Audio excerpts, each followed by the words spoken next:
continue with our class Kosher Kitchen, and we start with Sefer Chofetz Chaim, and the big topic is the same Toilet's 7 conditions. So let's quickly, so today's condition number 6, so let's quickly review the previous conditions. 1 second.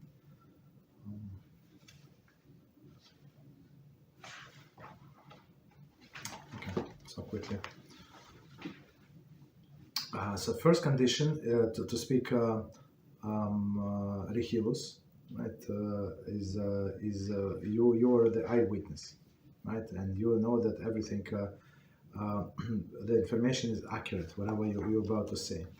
Second condition, we said thorough understanding, meaning that you understand the whole background, and you would not make mistake on what actually occurred. And third condition is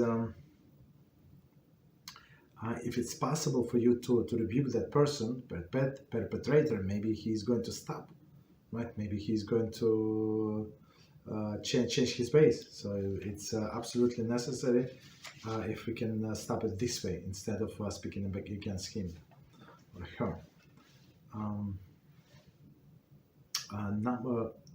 Condition number 4 is accuracy, meaning that we cannot exaggerate and we cannot withhold information, because every detail is very important. So sometimes a person just did not say like one sentence what happened and that's it. So you can see totally different light. Number 5 is pure intent, meaning that you're trying to protect people, trying to help them. And it's not that you're taking revenge against anybody. Okay, so in number 6,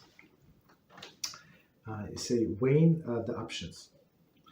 As with Yetzer HaRa, one may not relate rechilus for a constructive purpose if this purpose can be accomplished through other means. Okay. Of course, the easiest of all is the direct approach information, the potential victim of what is being plotted, and allowing him to fend for himself. The Torah, however, views this avenue as a last resort. If the option exists, one must protect the victim without his even suspecting that someone is attempting to harm him. This option does not apply where it is important for the potential victim to be on guard should the other party attempt to harm him in a later point of time. So, okay, we're going to explain. Obviously, there is a limit of to how much effort one is required to invest in protecting his fellow Jew. From his fellow Jew from harm, when the person is fully capable of protecting himself. If in order to avoid involving the potential victim, one would have to dedicate an unreasonable amount of time and energy, it would be permissible to inform the person so that he can protect himself. Right? Okay, so we're going to explain this Beezrat HaShem. So again, from the beginning, weighing the options. So meaning if you have some other options, so if it's like a general rule, if it's one-time danger, so maybe you can do it indirectly, and the person does not have to know. But if it's not one-time danger, if this perpetrator is going to trying to get to his victim, so yes, it's proper to tell the person, so he or she would be on guard all the time. So let's do from the beginning and see the details. As with Yetzer HaRa, one may not relate rechilus for constructive purpose if this purpose can be accomplished through other means. Okay, through other means.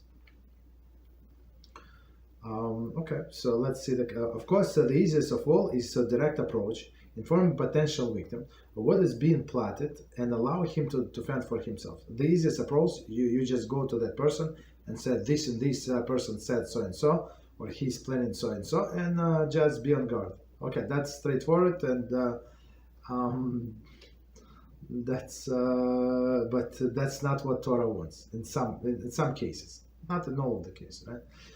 The Torah, however, views this avenue as a last resort.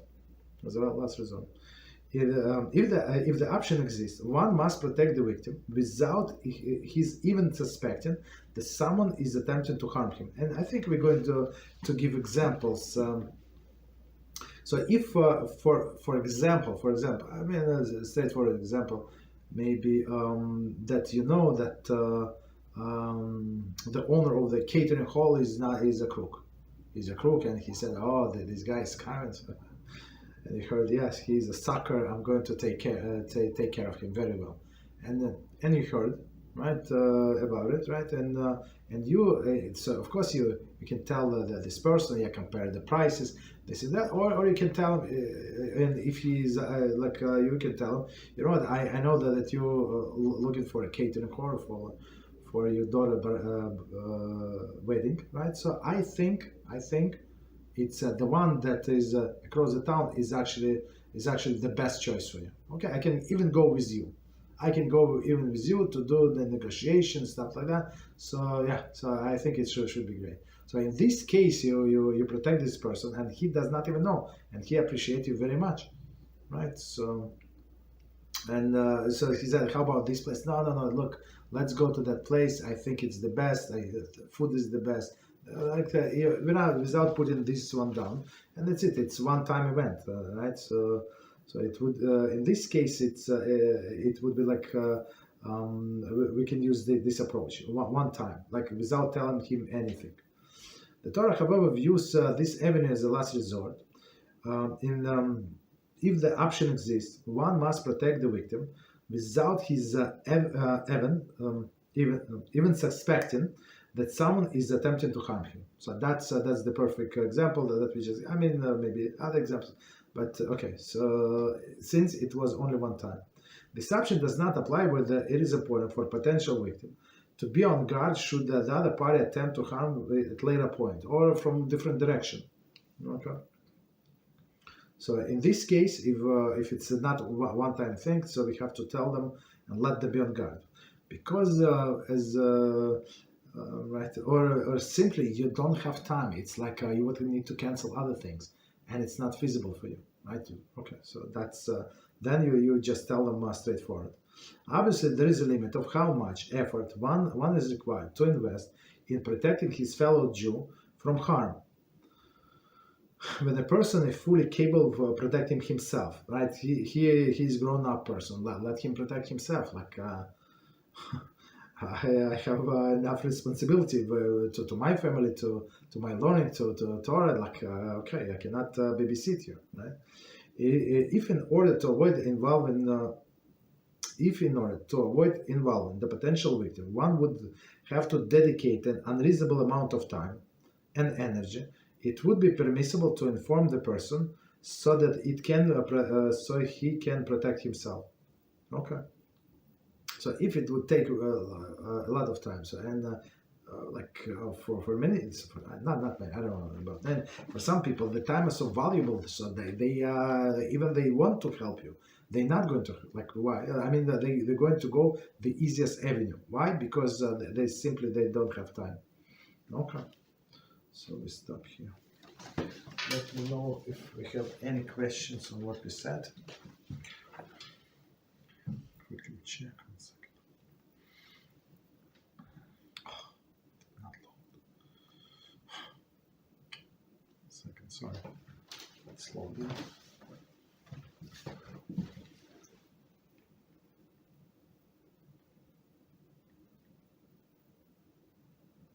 Okay, I think this question before the class. Okay. All right, so we continue with Kosher Kitchen, and our topic is chapter 11, and now big topic, the prohibition Bishul Akum. Okay. And now we're up to the section, a non-Jew who cooks in the home of a Jew. Okay. So as we said before, it's preferable not to have the situation, not to have this non-Jews babysitters and like a live-in babysitter, right? Or like a home attendant or something. But if you have no choice, there is no choice. Okay. So let's see. There is an opinion among the Rishonim that the prohibition of Bishul Akum does not apply if a non-Jew cooks food in a Jewish home. Okay. Bishul Akum is prohibited only out of concern that it may lead to an invitation to eat in a non-Jewish home. Food cooked in a Jewish home, albeit by a non-Jew, will not draw the Jew to... One second, sorry. What? To home of a non-Jew. Poskim do not accept this opinion. Therefore, food cooked by a non-Jew is in the home of a Jew, even if a Jew is present, is considered Bishul Akum and is prohibited. Right, so that's very important point. Of course, we're going to do it again. Of course, if Jew did not participate in the cooking, of course, right? That's I think it's obvious. So, if for example, if you have the babysitter, living babysitter, and you left for work, your wife left for work, and she cooks for kids, for example. For kids, maybe it's a little lenient, but she cooks for everybody.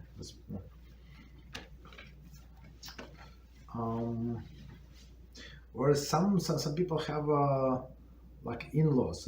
Let's say his wife converted. We have several cases, and her mother wants to come over and help with kids and cooking. Sincerely, she's not like, but since she's not Jew, that presents a huge problem. Not only problem, but huge problem. Okay, so would be proper to cook everything and let them just reheat. Okay, but it's not so easy. So if some mothers they like to be in charge so much, so I try to stop them. Okay, we had this situation a few years ago. Okay, so let's see. Non-Jew who cooks in the home of the Jew. There is an opinion of the among Rishonim that the prohibition of Bishul Akum does not apply to a non-Jew cooked food in the home of a Jew. Right, so and here they go by rationale, right, as we see. So some Rishonim said that if this non-Jew cooked in your home, there is no problem. Why? Bishul Akum is prohibition only concerned that it may lead to invitation to it in non-Jewish home, meaning that let's say they borrow that utensils from your brand new utensils they never used before, and they cooked and say, look, that's the whole ingredients. I bought this chicken, kosher chicken from the supermarket. Here's the receipt. Here's the vegetables, this and that. So I use brand new knife. This brand new, that's brand new. So what's the problem? Come to it with us. So that's the thing. Okay. So right. So in order for us not to be invited there, so this is prohibited. So in this case, if you have this. Your babysitter that is cooking, so looks like there is no problem. I mean, you're not going to go to your house to eat with them, right? Food cooked in a Jewish home, albeit by a non-Jew, will not draw the Jew to home of a non-Jew. Okay, so right, so she's working for us. She cooked, and that's where it stays, right? We're not going to visit her. Poskim do not accept this opinion.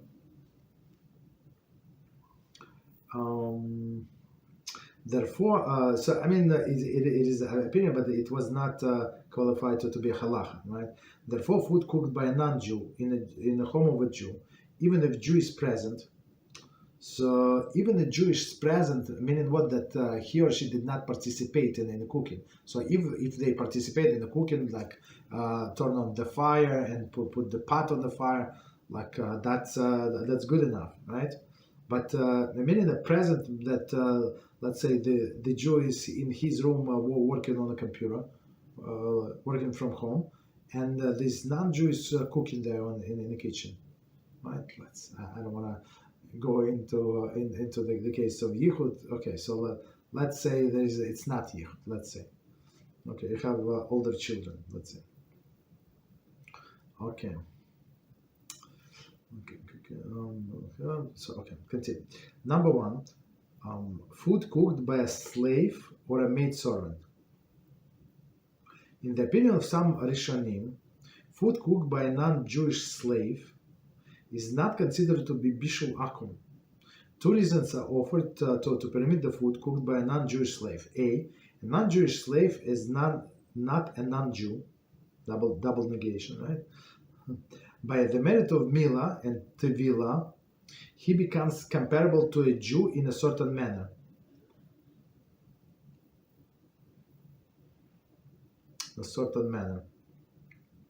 He is prohibited from violating any prohibitive commandments.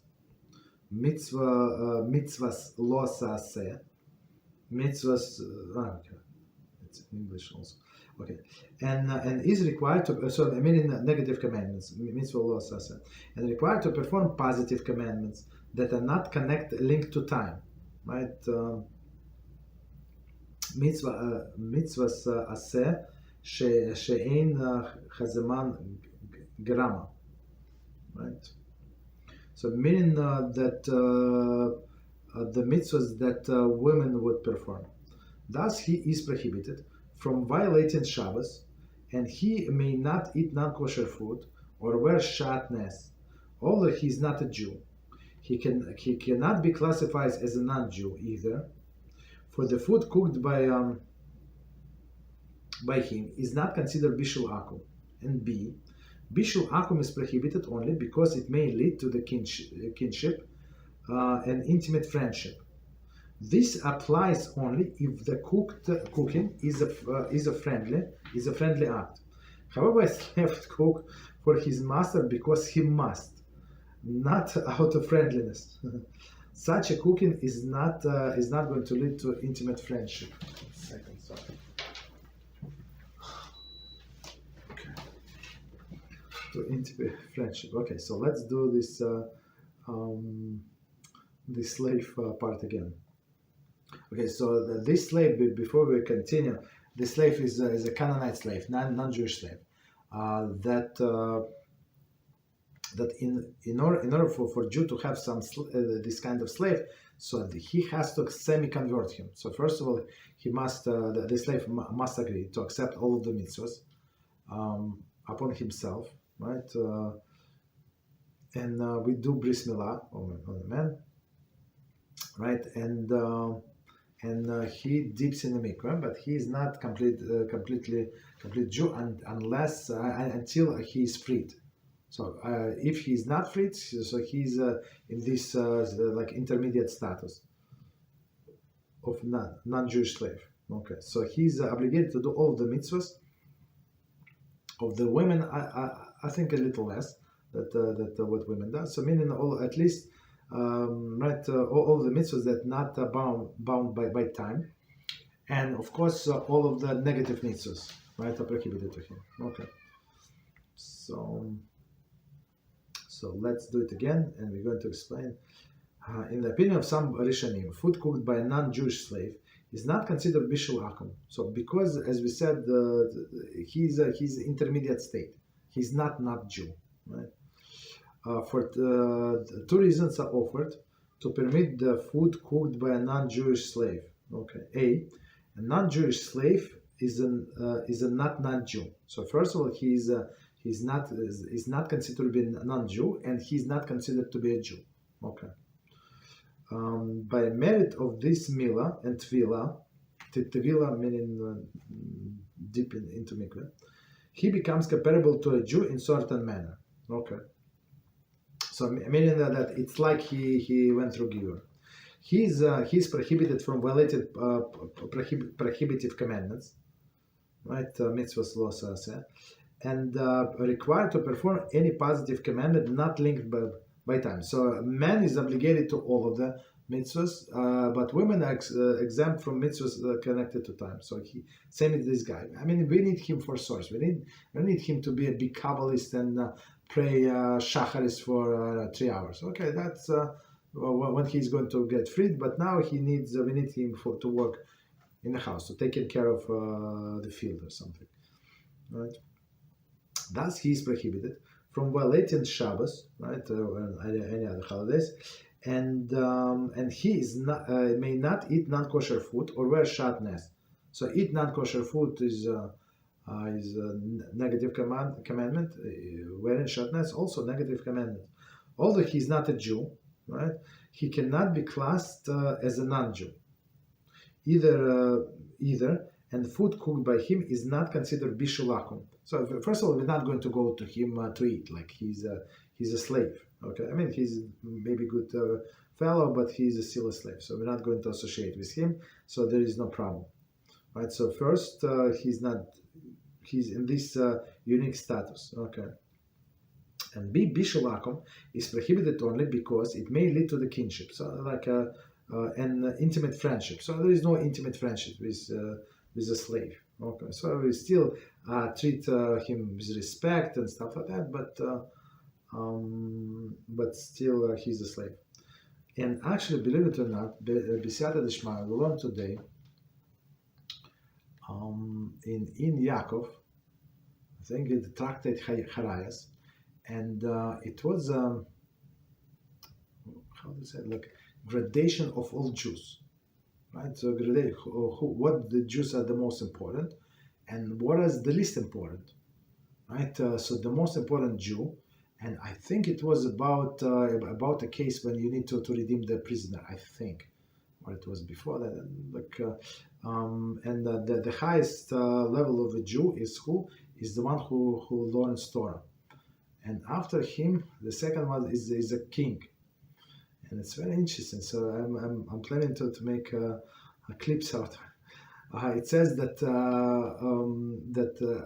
Talmid Chacham is irreplaceable, right? Like you need, how many years you need to raise Talmid Chacham? Many years. But king is replaceable. So even though it says there, like I'm not sure how I say it. I want to be very careful, but it says anybody from the nation of Israel can become a king. Where's the problem, right? We have kings, but Torah scholars is not so much. And then the third one is Kohen Gadol, and we're going to explain Beezrat HaShem why it's Kohen Gadol under the king, and then so on, right? Kohanim, Levi, other, and the last one on this ladder of importance is this slave. Right, is a non-Jewish slave, right? This why? Because Noah cursed when he cursed Canaan, right? So he said that you're going to be a slave to your brothers. So being a slave meaning being cursed. So that's why he's on the lowest status. Okay. Okay, so he's prohibited from all negative mitzvah, positive mitzvah. Okay, so good. This applies only if the cooking is a friendly act, right? Meaning friendly, and it's going to promote friendliness.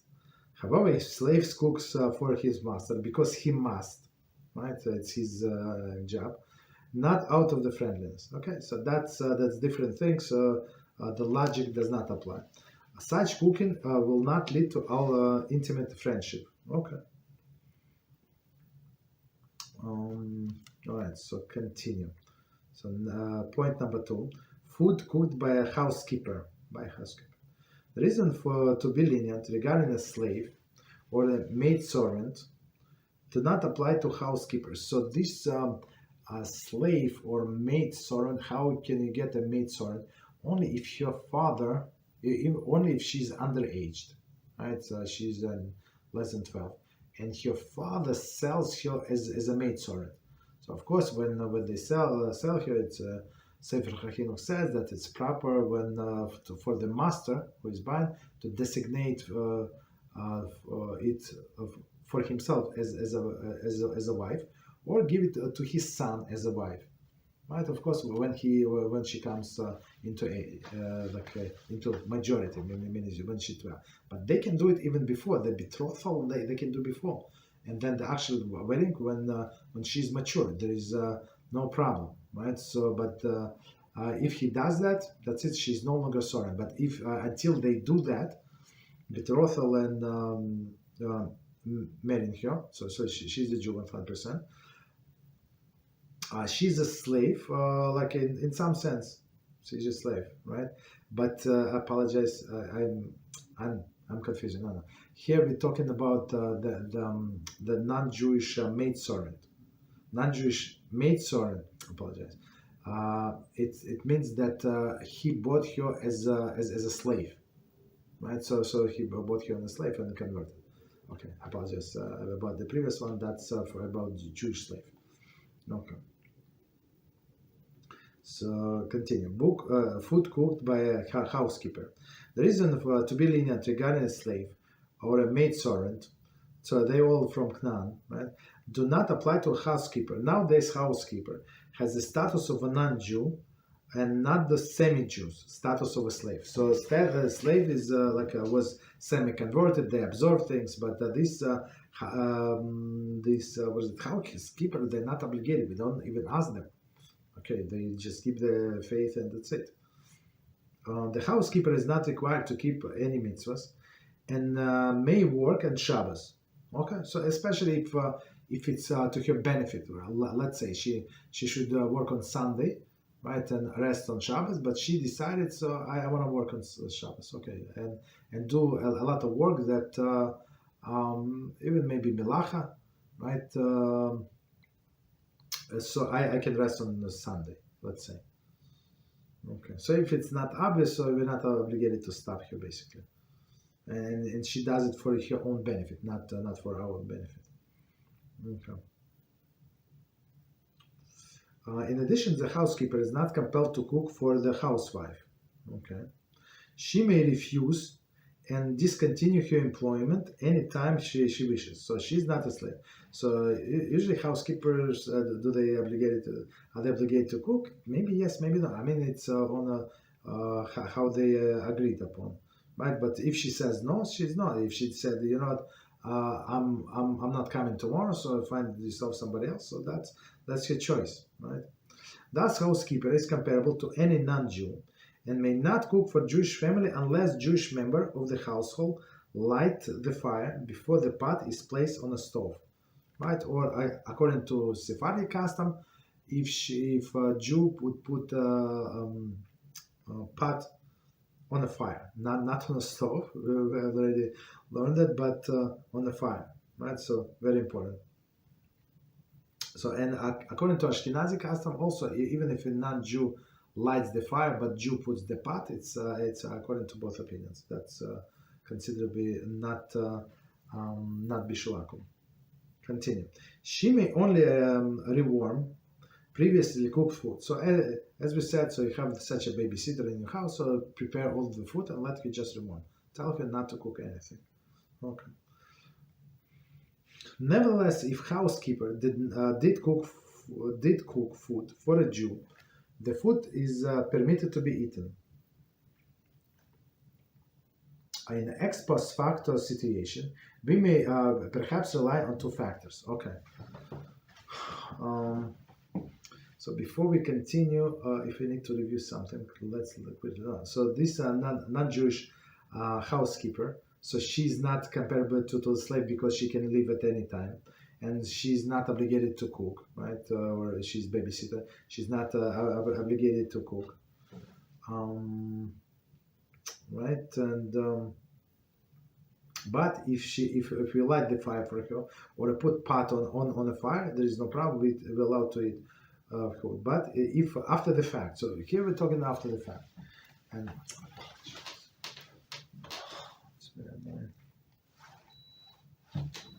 okay, sorry. And here we're talking after the fact. So if she cooked, so we can eat, right? We can be lenient. But like in all other cases, we must warn her not to do it again. So she did it because she did it, but warn not to do it again. In an ex post facto situation, we may perhaps rely on two factors. A, the opinion cited above that the prohibition of Bishul Akum does not apply when non-Jew cooks in a Jewish home. So again, so even though we did not accept it as Halachah, in case of necessity, not to waste food, it was after the fact, nobody planned that, and she did not know, and we forgot to tell her. So that's what we can permit. And second reason, B, The possibility that housekeeper is somewhat similar to a slave, since she's an employee, and her cooking will not lead to intimacy. Okay. So commentary. We assume that the main reason for the leniency regarding the food cooked by a slave is the second reason cited above, meaning that it's going to bring to a close relationship. But also there is with this housekeeper, hopefully is not going to get to this close relationships, right? So basically, first reason that we can rely the leniency that some poskim say there is no problem to begin with, even though we did not, meaning if a non-Jew is going to cook, even though we did not accept it as halacha after the fact, it is allowed. And B, we said that in some sense she's like a slave, right? She's let's say she's forced to cook or something, right? And she does not want to be there, right? And so in this case, it would not, this cooking is not going to bring us to close relationships. One should consult one's Rav as to whether or not one may rely upon the leniency or in an ex post facto situation. Okay. So a person, needless to say, I mean, this theory sounds good, but still you have to ask Rabbi if you're allowed to rely on this leniency after the fact. I'm not sure what. Okay, we're going to see what the Rabbi is going to ask. It should be noted that this applies to ex post facto situation only, right? And only, and again, after the fact. I mean, ex post facto is after the fact, and only if it happened once. So you cannot make it as rule, right? You cannot make it out of the exception forever. One may never initially permit the housekeeper, here we go, to cook for the Jewish family. So you did not permit, she forgot. Some people have selective memory, right? When they want to remember, they say yes, yes, yes, and they do no, no, no, like opposite. Okay. So now we're going to a previous custom in Europe. Okay. There was a custom among Ashkenazic Jews in previous times to permit the maids to cook for the family. This law based upon the fact that the coals oven used in the previous times required stocking to maintain the oven heat, meaning to take the stool like with a letter A, but overturn and work the coal inside, right? So may make it hot again, right? Okay. This is based on the fact that the coals oven used in previous times required stocking to maintain the oven's heat. It was commonly common for members of the household to stoke the coals as they pass by the oven. So constantly they would turn stoke the coals every time they pass the oven. Very interesting. Like today, we just I think we don't have appreciation enough when you set the temperature, like the digital, like I say, oven, set the temperature 300 degrees and just go, and guess what? It's going to keep this 300 degrees no matter what. If it's cold outside, hot outside, doesn't matter. I mean, it's going to keep it as long as needed. That's amazing. But in all the times, it was not like that. So that's what I said. For them to cook perfect meal, it was a big art, because the temperature was not constant. So that's why he said from time to time, every time the people pass by, they would stoke the coals. Okay. Stoke the coals by oven. We assume that the oven was probably stoked by a Jew, and thus the food was not considered to be Bishul Akum. And commentators say Sephardic Jews do not rely on this leniency. Okay, no problem. Just one second. Okay. So but according to Ashkenazic and tradition, most likely is that that the Jew did something to the coals, meaning that they adjust the fire. So meaning they help significantly in the process of cooking. Since this is weak reason, Poskim permitted this leniency only in case of necessity. Right. Okay. Nowadays, when we do not use coal ovens, the leniency is completely inapplicable. Meaning, as we said, she just turn on the fire and it's constant fire, right? You don't have to come and adjust. Therefore, today there is no basis whatsoever to permit non-Jewish housekeeper to cook for Jewish family, right? I think that's what we learned even in Kitzur Shulchan Aruch, which was 200 years ago or so. Right? That's what he also said. Not let non-Jew cooked in your home. Next one, be pilot light. If the oven or the stove has a pilot light, a small flame that burns continuously and ignites the stove when the gas turn on, there is a basis to permit a non-Jew to cook on a stove if the pilot light was ignited by a Jew. So meaning that this pilot light never goes off, or at least not supposed to. So the thing is, like for a Jew, it's enough to light it only one time, and for I don't know. I mean, from time to time it goes off, maybe from the wind or something, from the draft. But otherwise, there is it would be burned forever. Okay, right. So there is a basis to permit non-Jew to cook on a stove if the pilot light was ignited by a Jew. We noted above in section A5 that if non-Jew ignites the oven from the flame lit by a Jew, the food cooked there is not considered to be Bishul Akum. So it's just to remind us, it's one of the leniency. So if a non-Jew used a pre-existing flame that was fired up by a Jew, so this is not considered to be Bishul Akum. I'm not sure. I think Sephardim do not subscribe to that. I think. I don't remember, but I think. Okay. Thus, if a Jew lit the pilot light, any subsequent cooking is indirectly from a non-Jewish flame. So even this, as we said, pilot light was from 2 months ago, right? 77 coming to him. One must verify that the pilot light was actually lit by a Jew. So I guess the best would be for a Jew to extinguish and relight it again. That would be the best. When the oven is installed, the non-Jew installer lights the pilot. Wow.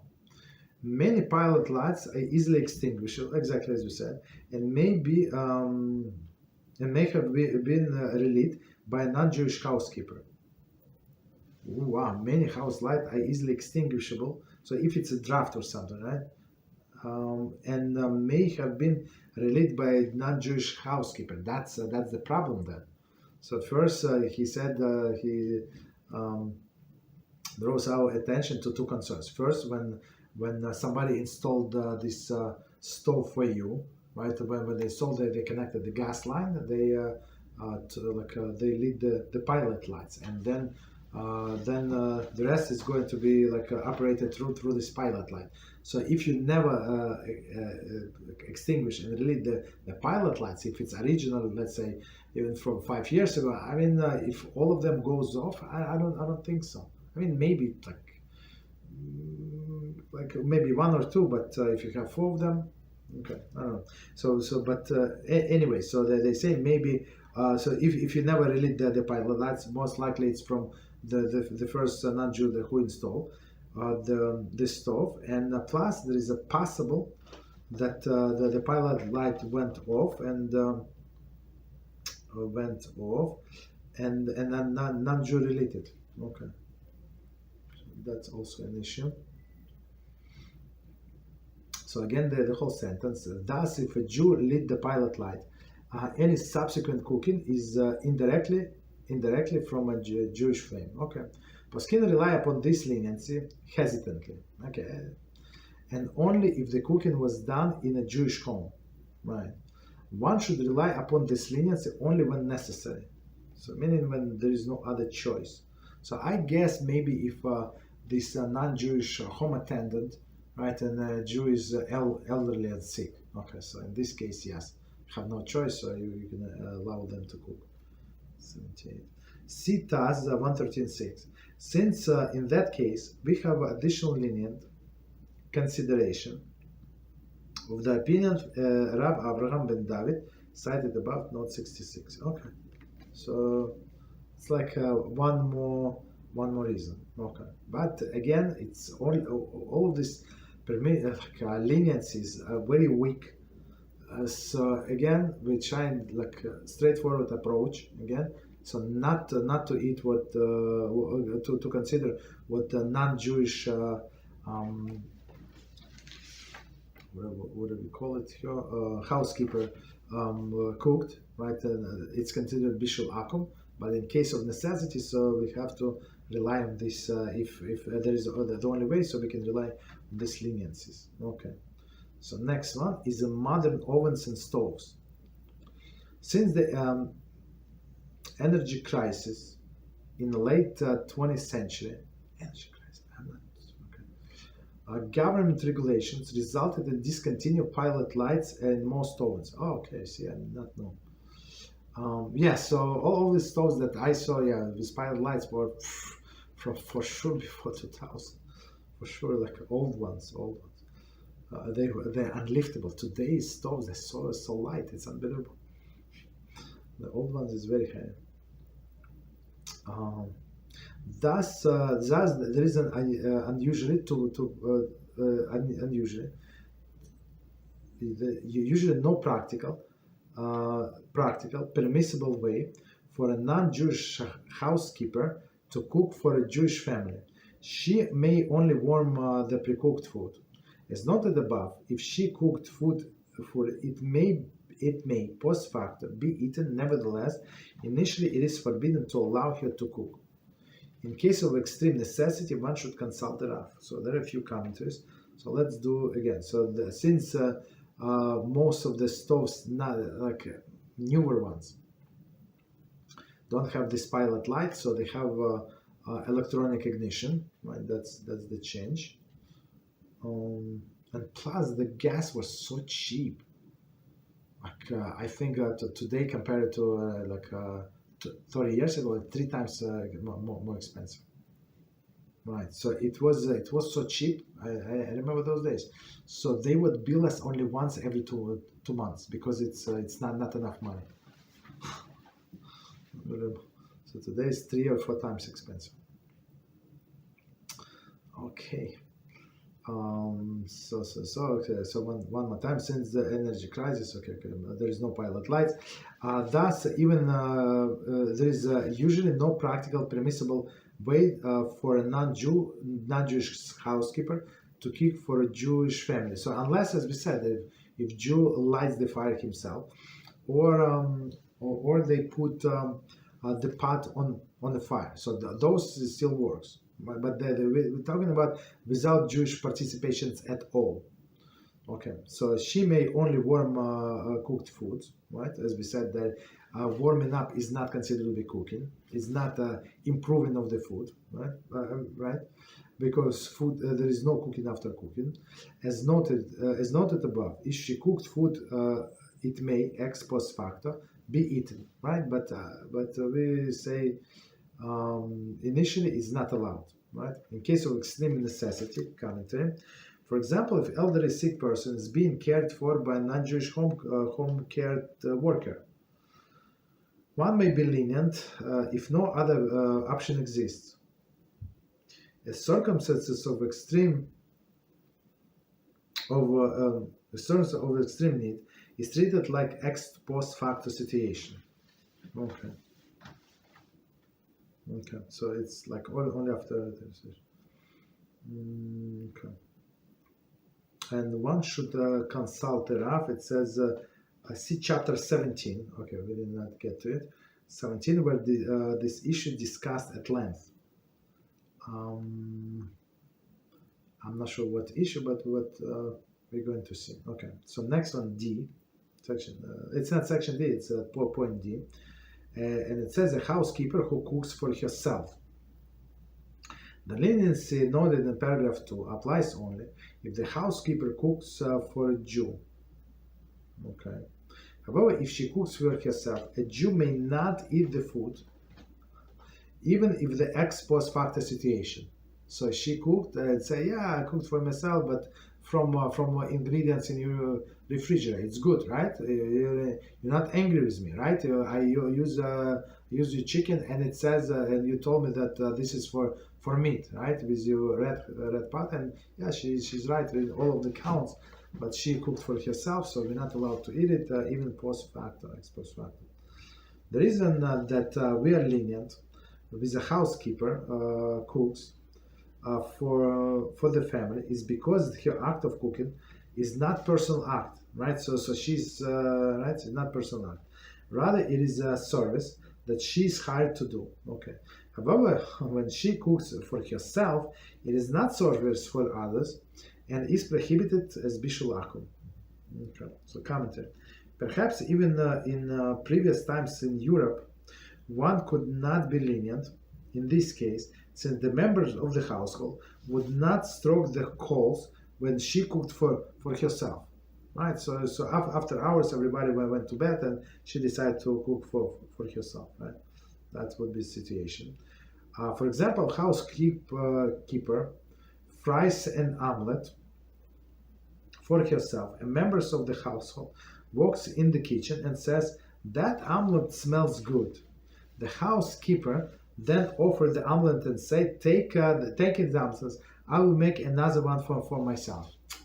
So I mean, so don't the way I see it, you have to be prepared for the situations. You have to consult a rabbi and see what possible situation may arise, and you be prepared. So in this case, it looks like you're trying to be friendly, you're trying to be nice, and you want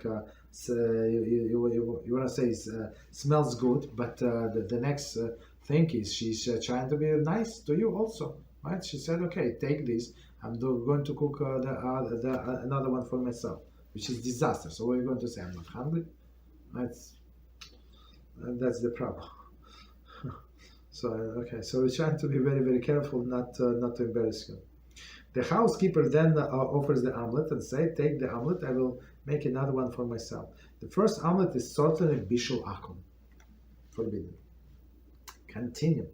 If the housekeeper cooks for herself, not only is the food Bishul Akum, but the utensils may have been compromised as well. See the section 4, we're not there yet, regarding Bishul Akum utensils. So that's so maybe utensils became not kosher because of her. Okay. Therefore, one should not permit housekeeper to cook even for herself unless one provides her with her individual pot, pan, dishes, and flatware to be used solely for her needs. So the thing is it possible to truly to maintain it? I'm not sure. I mean, it's only a matter of time, unless it's totally different color, shape, and something it's only a matter of time when people are going to mess up. And then she would say, look, my utensils, my frying pan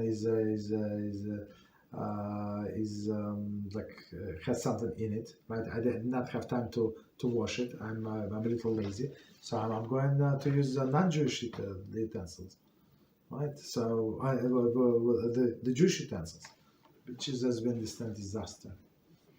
Okay, so 1 second, let me check time. Let me know if we have any questions.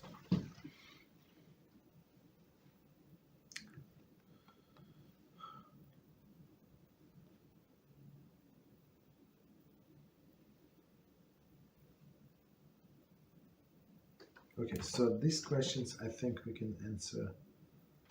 Oh, there are more. Okay, they pop up.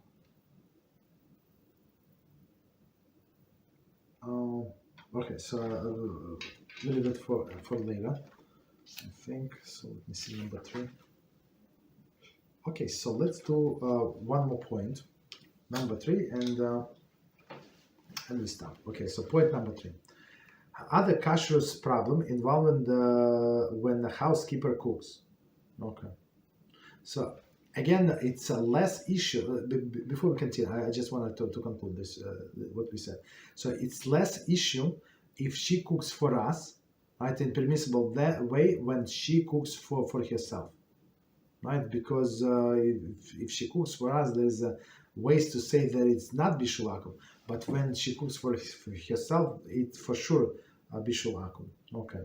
And it's not like it's not the only problem that it's forbidden to us, but there's other issues as well, right? As we're going to say, maybe utensils are not kosher. So again, number 3, point number 3, other Kashrus problem involved when housekeeper cooks. Okay, even if one solves the Bishul Akum issues involved, such as use the pilot light, there is a serious, or he lights he lit the stove himself. Right. There is a serious problem to be considered. We are permitted to eat foods cooked by a non-Jew, not because we personally rely upon and trust them. Just a second. We are permitted to eat foods cooked by a fellow. Sorry. We are permitted to eat foods and cooked by a fellow Jew, not because we personally rely upon and trust them as a decent and moral people. We eat the food because they are shared our belief and values. If a Jew mistakenly causes another Jew to eat non-kosher food, he will be overcome by remorse. His sleep will be disturbed by intense feelings of the guilt for having caused another Jew to eat tarfus. A non-Jewish housekeeper may be sincere, honest, and trustworthy. She may know all of the rules of the meat and dairy. However, she does not share our belief and will never feel pangs of guilt if she causes us to eat tarfus. As respectful and honest as she may be, our laws are foreign and strange to her. She cannot believe in them. She cannot believe in them, since she does not share our religion. Perhaps she will not purposely mix meat and dairy, but if, after the sincerely searching, she cannot find the margarine, she would use butter instead. Okay, for her it does not matter. That's what she would do in her house, right? Therefore, those who consider permitting a non-Jew to cook in an unsupervised manner must seriously ponder whether they are certain that their housekeeper never stirred the pot of chicken soup with a dairy spoon. If no meat spoon is readily available, right? So meaning that she cannot find. Okay. Are they confident that she will not fry an egg in a butter in a meat frying pan if she cannot find a dairy pan? These concerns apply equally to a non-observant Jew. A Jew who is not a Shabbos observer, or one who does not adhere to the laws of Kashrus, both in his and her own home, is and away from home, may not be relied upon with regard to Kashrus. This applies equally to close relatives and family members. Your personal trust in them and your confidence in them, in their integrity, have no halakhic validity. One facing difficulty must consult the Rav. These issues and other are discussed in chapter 17. We're going to see this piece right now and try to explain. So from my experience, and we try to see how is it possible to resolve this issue, like with even non-Jewish child, when somebody is not observant in the family, and for example, so somebody is want to convert, let's say parents want to convert, child has no interest whatsoever. So try to negotiate with its child is a mission impossible. It's not the bad people. It's not they do something intentional. It's not that they might. That's not how they were raised, and that's not where they get used. And they're not going to look for meat spoon. They're going to take a spoon, like a clean spoon. What is the problem? The problem is that it's a daily spoon. So unless a person has like totally separated kitchen. One is in this corner, one is that corner, right, or something like it would be more practical. But otherwise, it's from my experience, it's mission impossible. You allow children like or somebody living with you, staying with you, they're not so observant. You allow them to bring food in the house. That's disaster. That's it. So you can call your kitchen treif. When on day number 2. Day number 1 they're going to buy, but day number 2 for most of the people. And we're not trying to blame them, try to say they're bad. That's the nature of the people. They do what they do. They as authors here say, they do not share your belief, and they're not going to skip a beat, like I don't know, like sleep 1 second less because you ate treif. Okay, that's a huge issue. Again, I told people, like, you have to find a better solution, and like say absolutely not. If the child is living with you, or somebody wants to stay with you and they're not Jew, and you tell them that's the rule. He said, no, but I say, go outside and eat there. That's it. You like stay. You want to take. You want to eat not kosher pizza. You're not Jew. You're allowed. So stay there. Go to pizzeria. Eat there. And come back. Wash your hands there, like after you finish, and come back home. There is no problem.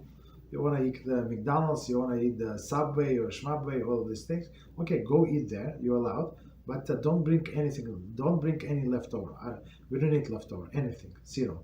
So if you have the strict rule like that, it's maybe possible. But if you allow them to bring food and cook, and you buy them this pan, that pan, it's not going to work. Unfortunately.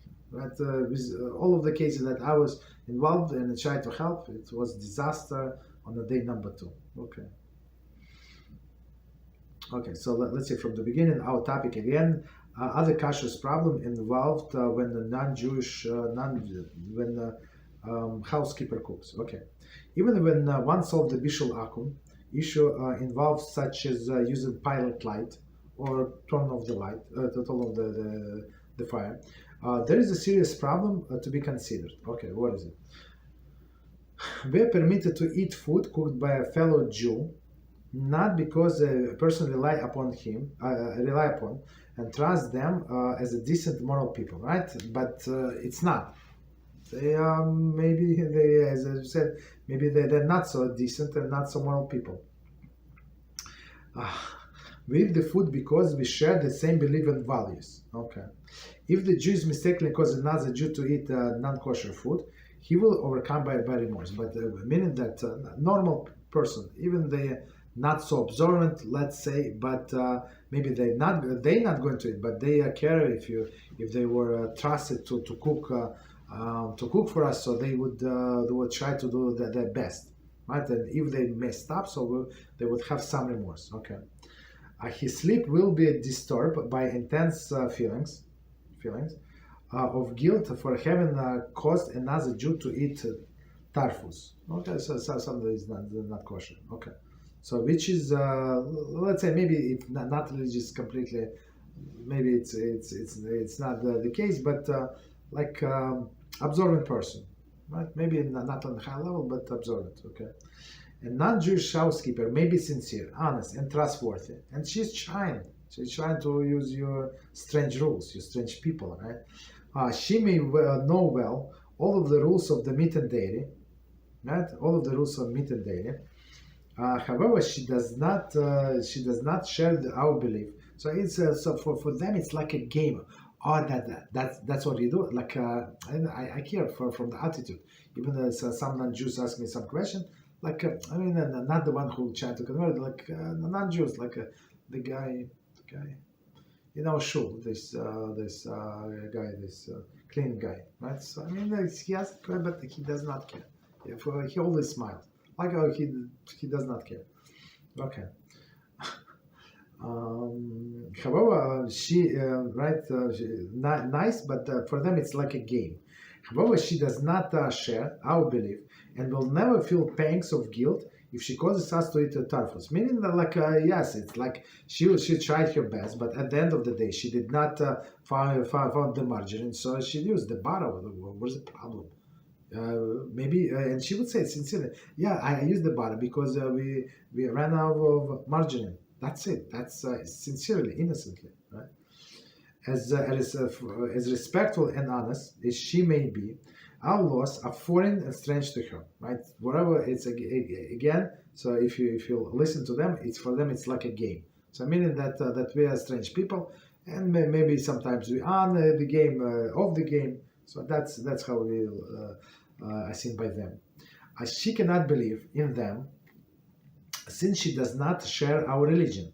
Perhaps she will not purposely mix the meat and dairy, but if right, so we're not saying that she's going to do something on purpose. But if after sincerely searching, she cannot find the margarine, she may use butter instead. So very simple. She needs to do a job, and she go make sure that the job can complete it on time. So she's not going to go to store and buy margarine. Okay.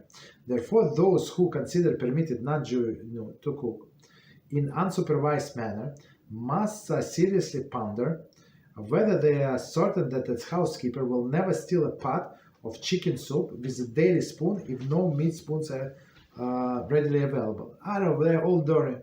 Whatever, you have to wash them, you have to soak them. They did not soak them. Okay, so big deal. So I don't have time. She needs to. They need her to do something else. So she needs just stir and then go. Okay, guess what? She's going to take this daily spoon. Are we confident that she will not try to fry eggs in butter in a meat frying pan if she cannot find the daily pan?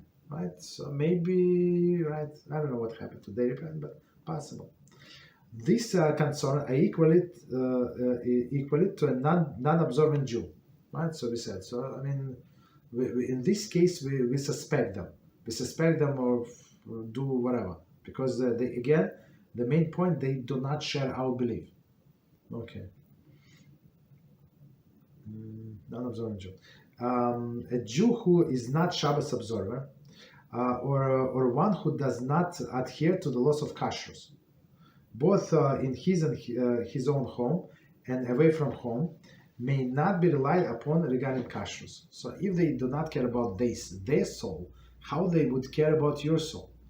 Especially all of these things, go check, go prove that she stirred this chicken soup with daily spoon. Go prove. She would wash it, right? She would wash it and put it back, wipe it in a towel and put it back in a drawer. That's it. This applies equally to a close relative or family member. So if they're family member, they're our parents, they're our cousin, they're our sister, but she's not observant. So there is no we will not apply. We're not allowed to them to go to kitchen. Yeah, they won't help. Okay, help in your house. So not in my house. Your personal trust in them and your confidence in their integrity has no halachic validity, right? Because with their actions, there is such expression. The proof is in the pudding, right? So what does it mean? That their action, they show that they do not care, right? They didn't care about themselves, they don't care about you. One facing difficulty must consult Rav. These laws and others discussed in chapter 17. Okay, so stop here, and the way I like it, we stop the way I like it. Next time we're going to start with a summary. So that's would be a nice start to review what we learned so far.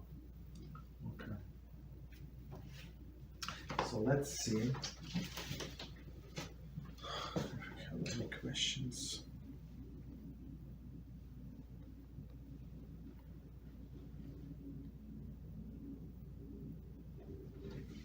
Okay.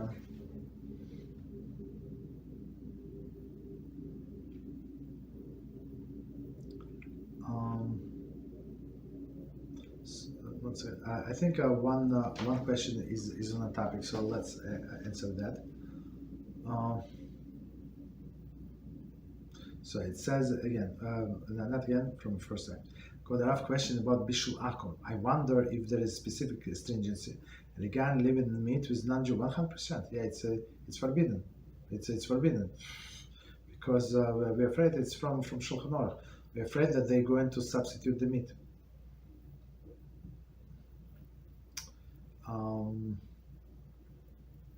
Wonder the specific stringency regarding living meat with a non-Jew. If one lit the fire and put the pot of the meat on the fire, is it allowed to live in with non-Jew? We still do not allow. But what we can do if it's only allowed when a Jew comes and goes, like this cook, the non-Jew, they can continue cooking, but there is always possibility that Jew is going to come back. So that would be allowed. So he would be scared to substitute something. But even the raw meat, we're not allowed. Unless it's a special form, like a triangle or something, like not rectangle, but triangle, some unusual form, so that it's not allowed to leave this Jew with this non-Jew with kosher meat. Why? Because when it says it is forbidden, guess what? They would want to substitute with non-kosher meat and eat yours. Right? Very simple. Okay, so let's go to the beginning of the questions.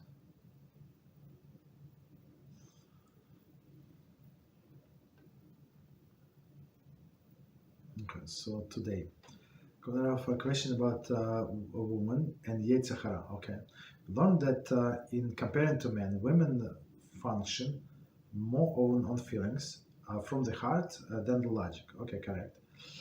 Given the heart is the seat of Yetzer HaRa, does this mean that a woman is more vulnerable to Yetzer HaRa than men? The best example is Chava, right? So serpent went to her, and then she used her emotions, and her mistake was that she wanted to be more zealous, right? And so when serpent asked her, so you're forbidden to eat from the fruit, from this fruit, and she said not only to eat, we're not allowed even to touch the tree. Ooh, was it said to Adam that you're not allowed to touch the tree? Absolutely not. Right? It was not said, but she wanted to use her emotion to extend the halachah. That's the problem. That's the problem.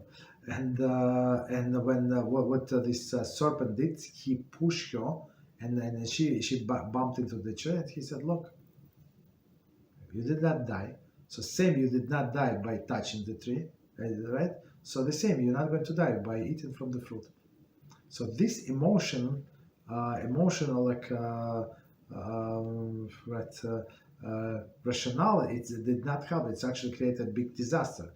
So we're still suffering until this day because of her emotion and extending halacha based on her like understanding. Understand? So also. As a woman, as men, of course, we have to go by intellect.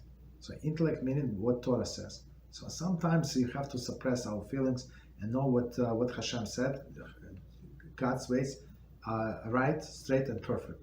Right? That's it. Right. So and that's what we have to abide. And if a person is going to go by feelings, it's only disastrous coming.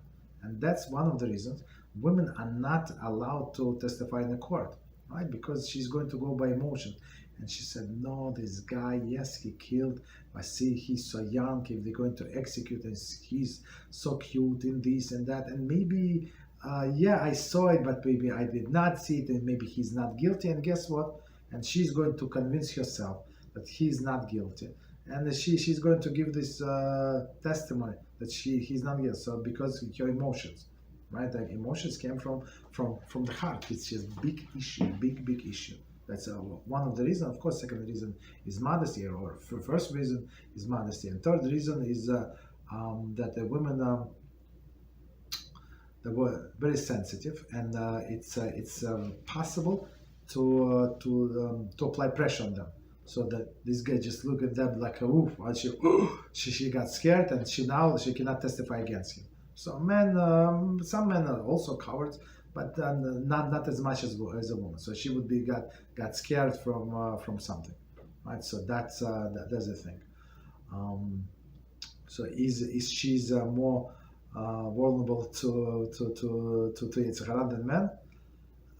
I'm not sure. I mean, if men learn Torah, then yes. If man is not learning Torah, he's a parutz, as we learned yesterday. I think it's exactly the same, right? But men, you see, men are using intellect, right? So intellect, even though like for the bad things, like you're using intellect, but she always emotion. So with emotions, like it's more chances for disaster, basically, to arrive to the wrong conclusion. Okay, so that's the thing. So did we answer the question? The question about the woman and Yetzer HaRa. We learned that is comparable in comparison in comparing to men. Women function more feelings from the heart than logic. Correct? Given the heart is the seat of Yetzer HaRa, does it? Yeah, I think we answered the question. So next question, and we're going to make a little break. General question. I wonder, what is the meaning of a non-Jew who learns Torah is like a Kohen Gadol? Oh, right. So it's a very good question. So it's actually this expression that that the non-Jew who learns the Torah, that is permissible to him, that he's obligated to learn, right? And Kohen Gadol, that is ignorant.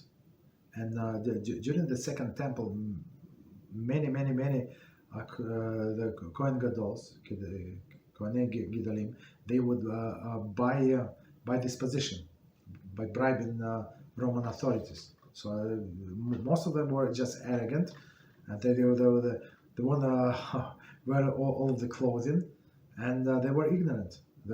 So this non-Jew who is trying to be holy, who is learning Torah on his level, wherever he is allowed to learn, so he is a higher than Kohen Gadol. Yes, that's what it means. Okay. So let's do 5 minutes break, and we continue this question after break. 5 minutes. Okay, so we continue with the laws of Yichud, and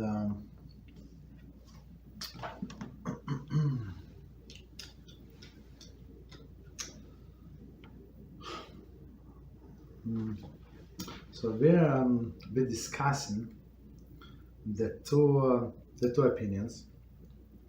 One of our prominent rabbis, one is Imre Eish, right? That said that if it's less than, so if the whole Yichud was less than 3 to 5 minutes, less than 3 minutes is not considered to be Yichud. Not enough time to commit transgression, and at the same time, Macharel Diskin said absolutely not. So any time of forbidden Yichud is forbidden as a Chatzi Shiur. So Chatzi Shiur, since they already were secluded in a prohibited manner, so it doesn't matter how much time it was. Okay. So all right. So continue.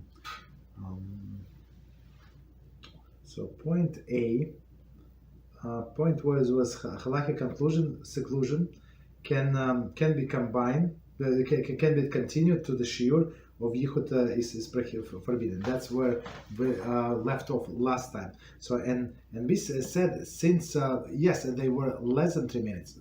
We're not arguing, but since technically this Yichud, this seclusion could have been prolonged to more than 3 minutes. So that's already the issue. So we count as, we look at it as if it was as 3 minutes or more. So that's Macharel Diskin's opinion. right? So of course, it's a stringent opinion, but basically, as we learned before, like yeah, it's proper. For example, we said if two men, no, if let's make this a simple case. If it happened to be like one man and two women secluded in the office, and it's after hours, right? And the lawyer is locked because of the security reasons. So guess what? They're not allowed to be seclusion. They must leave. Women must leave, or men must leave. So somebody has to break the situation. So same, but but maybe initially they were allowed to be. If it's no, initially they were not allowed to be. Right? So if it's like it was another man there, for example, they were allowed to be, but now they're not allowed to be. So maybe the meaning that they have to break this seclusion. So now here they say, yeah, they let's say man and woman, they were together in seclusion. Right? Even though they were less than this period of time, but it does not matter because technically they could have stayed together for a longer period. That's the issue. Okay. So continue point B. The principle of Chatzi Shiur. Chatzi Shiur means half measure. Okay, half measure is in double quotes. It's not exactly like divided by two. Okay. To understand the controversies surrounding the question of the momentary Yichud. And so momentary Yichud, as we explained yesterday, is less than these three minutes. Okay, so some say it's even 2 minutes. Okay, but let's go by 3 minutes. Okay. To understand the controversy surrounded by the question momentary Yichud and Chatzi Shiur, but one must be familiar with the general concept of Shiurim, halachic measures. Okay. So let's see. B1, a general concept of Shiurim. Okay. A fundamental principle related to many mitzvahs and transgression is the concept of Shiur, halachic measure. The Torah establishes a specific minimum or maximum measurement for the fulfillment of the mitzvahs and transgression and its prohibitions. So before we continue, right, like in all of the halachic decision, we must understand what is minimum requirement. For example, many times we said that in order to say the blessing afterwards, after you ate the food, you must eat food in certain quantities. We say kizayis, right, and in a certain period of time. So that's shiur. Shiur is how much. Shiur it's a measurement. So shiur it could be like it applies to the weight or like size or whatever we eat, and plus the time. Time is also shiur. Okay, so all of this measurement. Okay, so we're actually familiar with that, but let's see. Perhaps the most notable and common examples of shiur are found in the Torah commandments related to food and eating. Right? Okay. With regard to any Torah command, negative or positive, there's a minimum volume of food that must be consumed before the food can be considered having been halachically eaten. There is, with regard to liability for malchus, punishment. Okay, so before we continue, so we need to know the minimum amounts. For example, forbidden food. So somebody ate, let's say, this halaf. Halaf is forbidden fat, like internal fat around the organs, right? Animal's organ. So it is forbidden, or some non-kosher food.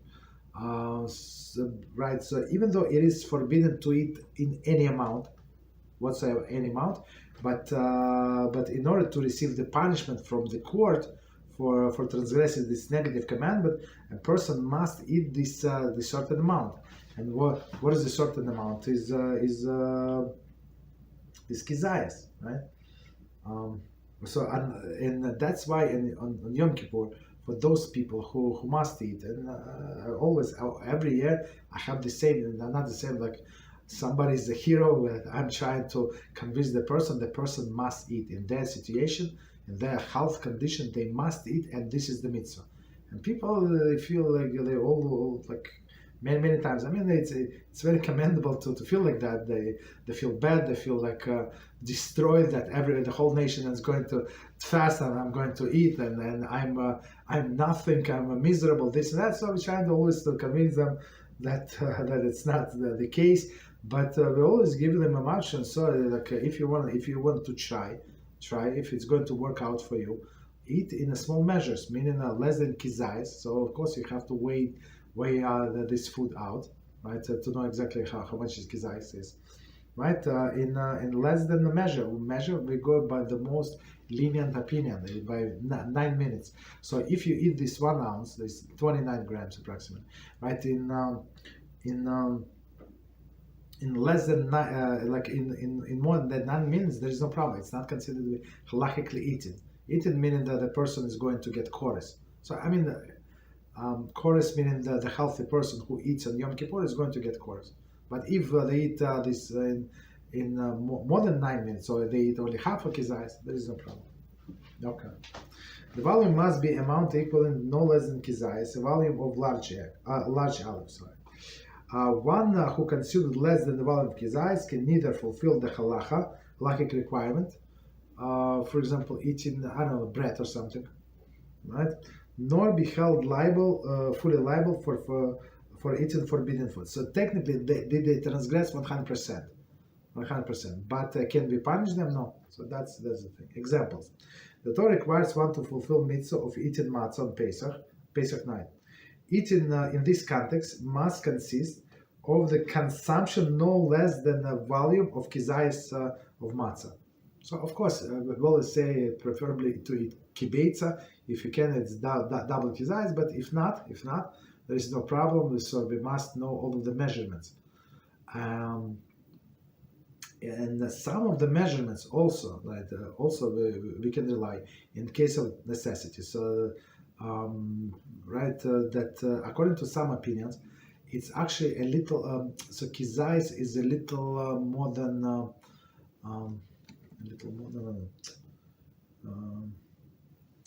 Kizayis is like 17 grams. 17 grams, it's meaning like 0.6 ounce or something like that, right? So something like that. So in case of the need, we can rely on this opinion. So or for a sick person or something, right? For a healthy person, not, but we can rely on this opinion. Like eating matzah, person cannot eat that matzah. Elderly person, for example, right? Okay, so eating in this context must consist of consumption of no less than one volume of kizayis of matzah. Okay, continue. Okay, next one. The Torah forbids eating treifas, category of non-kosher meat. So okay, so treifa is a meat that shechita was done on it, but it has some internal disease or external some wounds that would make this animal die in the next 12 months. Okay. So forbid eating some treifas, category of non-kosher meat.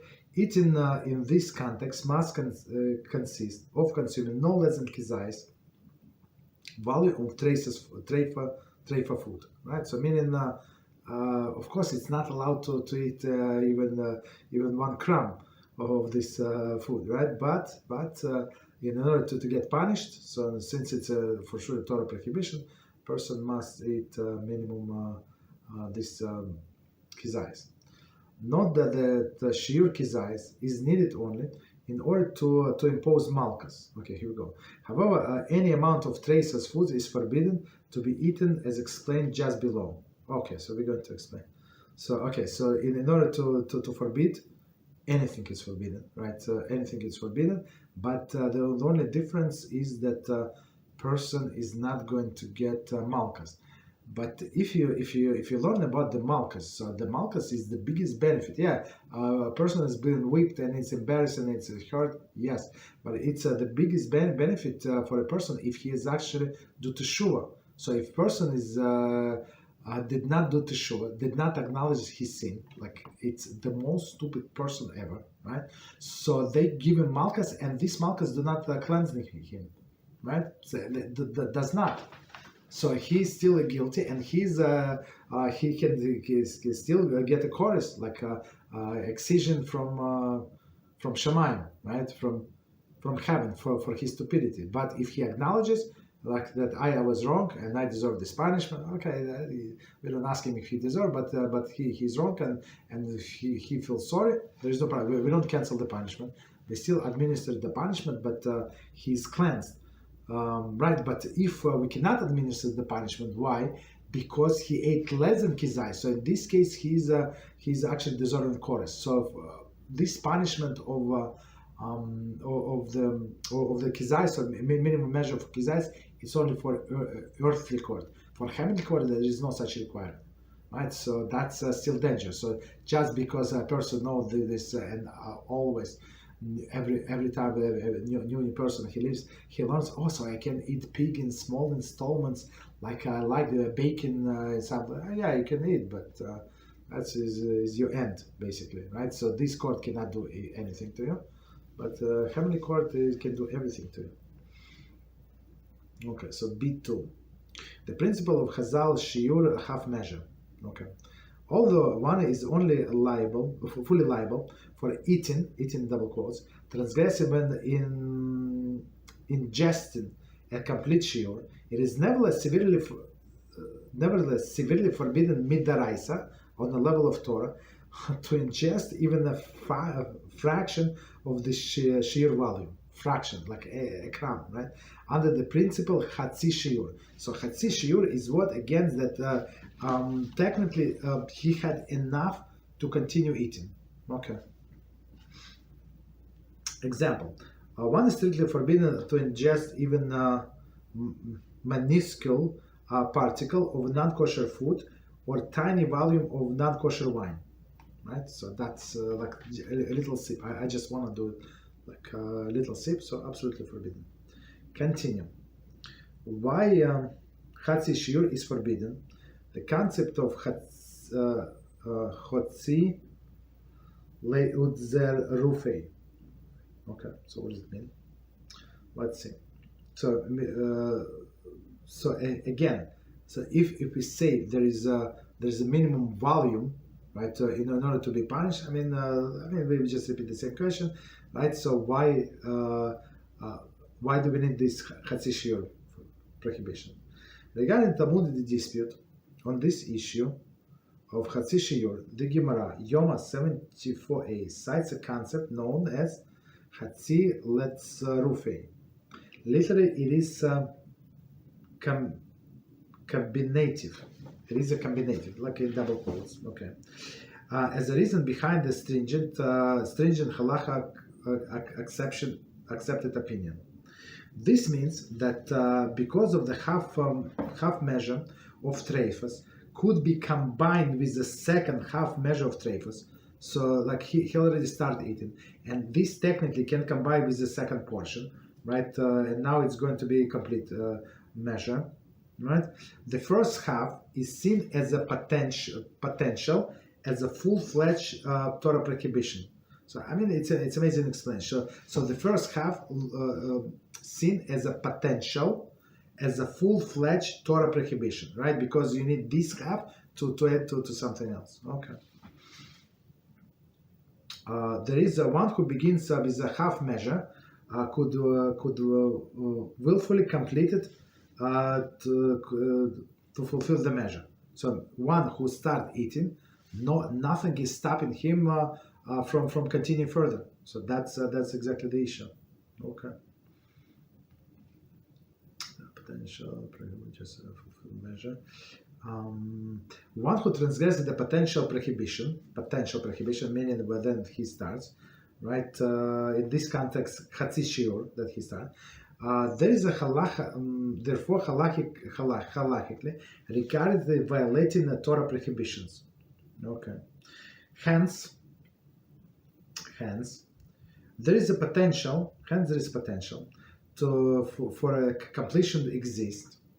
The potential of Hatzi Shiur exists, right? So since the potential he already started exists to complete, so that this Hatzi Shiur considered like it's the whole Shiur. it shall be seen that this concept is vital to understanding the reason why Yichud in an elevator is permitted while momentary Yichud is forbidden.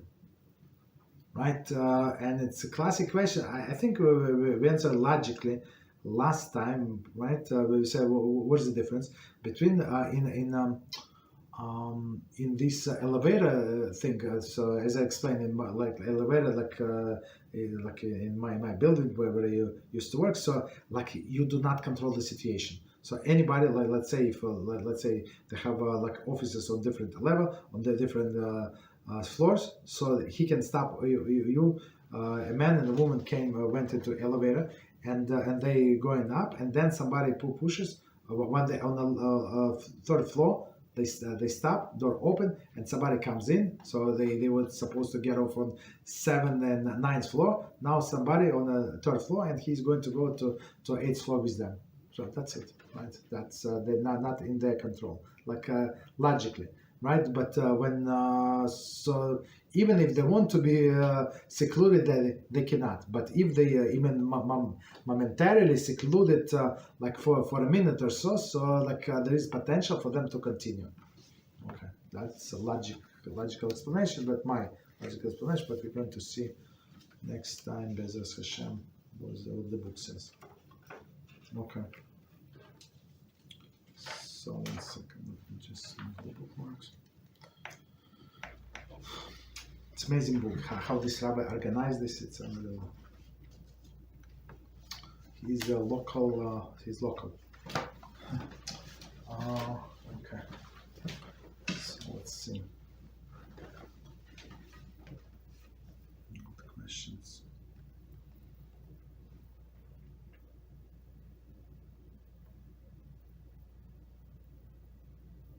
Okay, so next question. Rav, since we are commanded to love our fellow as yourself, okay, wonder why we are not obligated to spend a large amount of time and energy to save our brethren if we would do so to ourselves.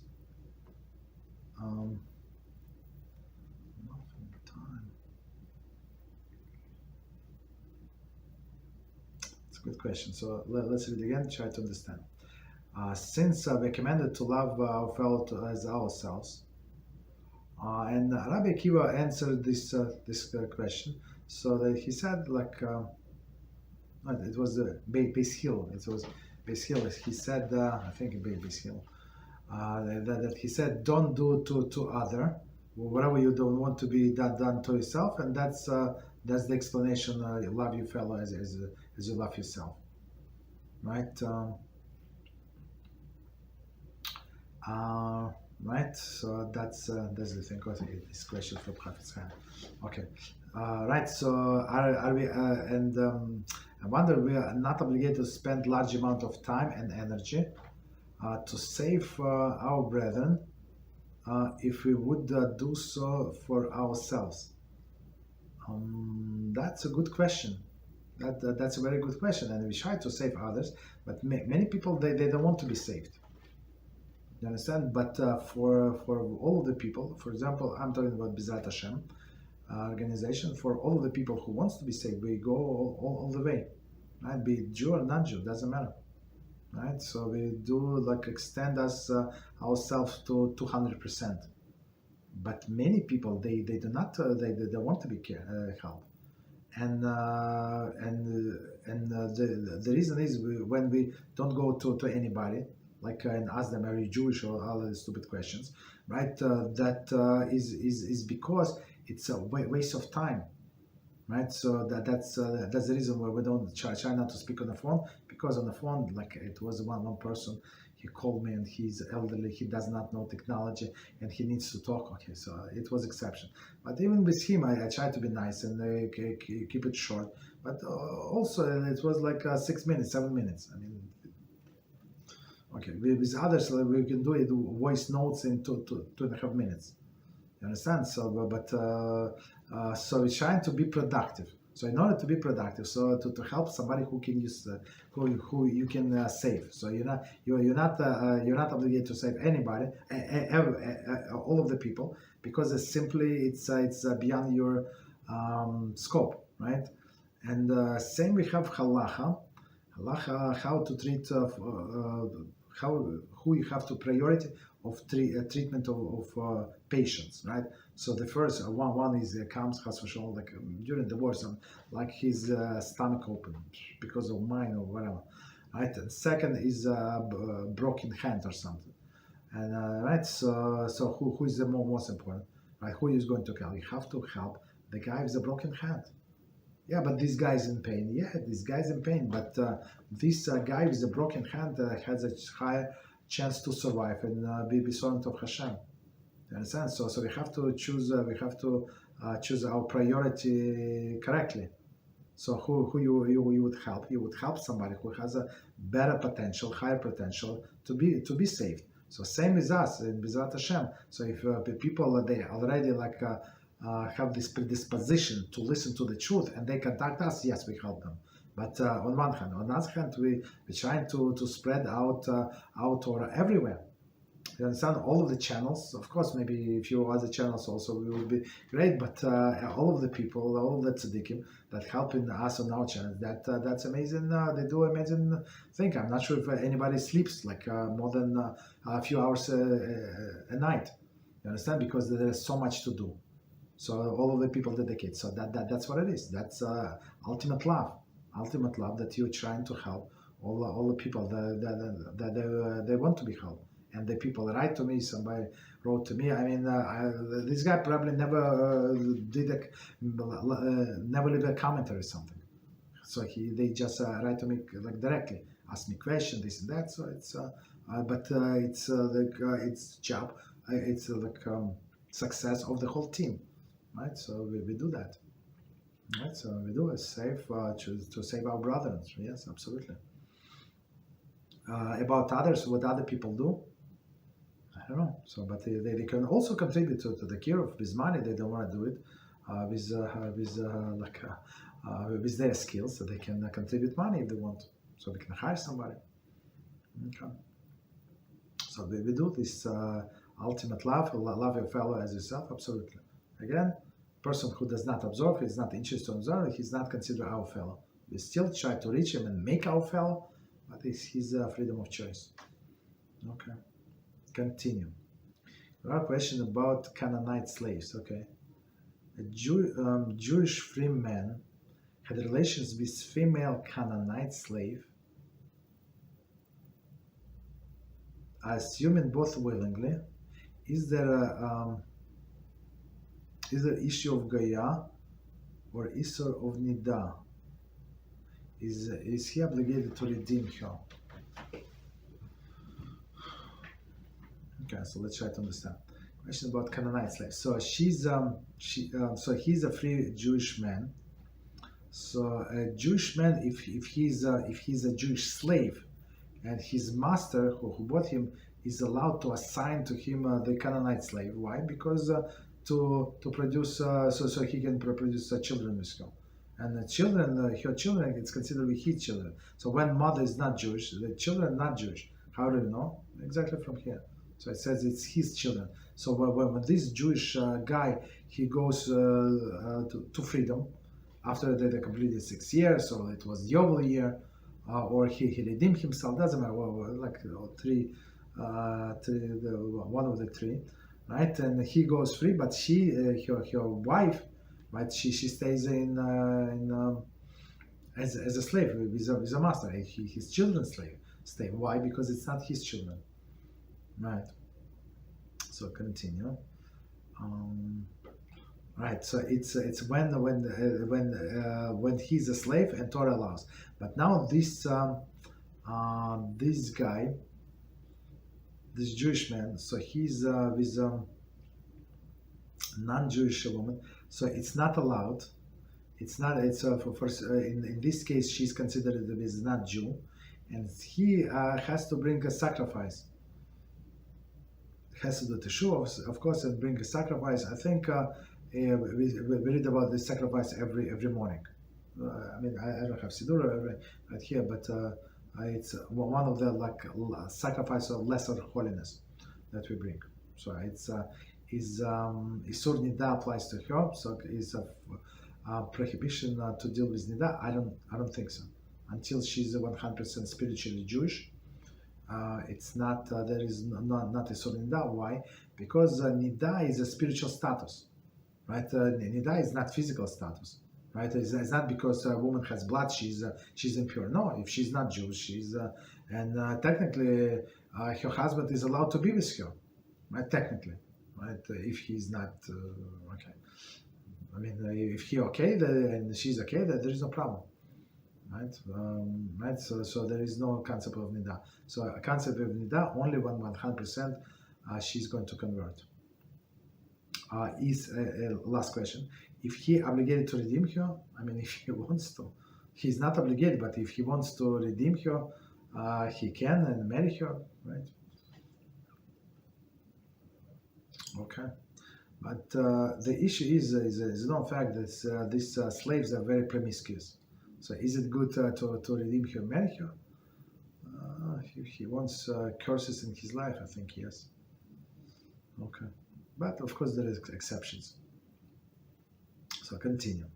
Rav, I have a question about the art in Judaism. Okay, is it prohibited to visually design or paint, oil paints, the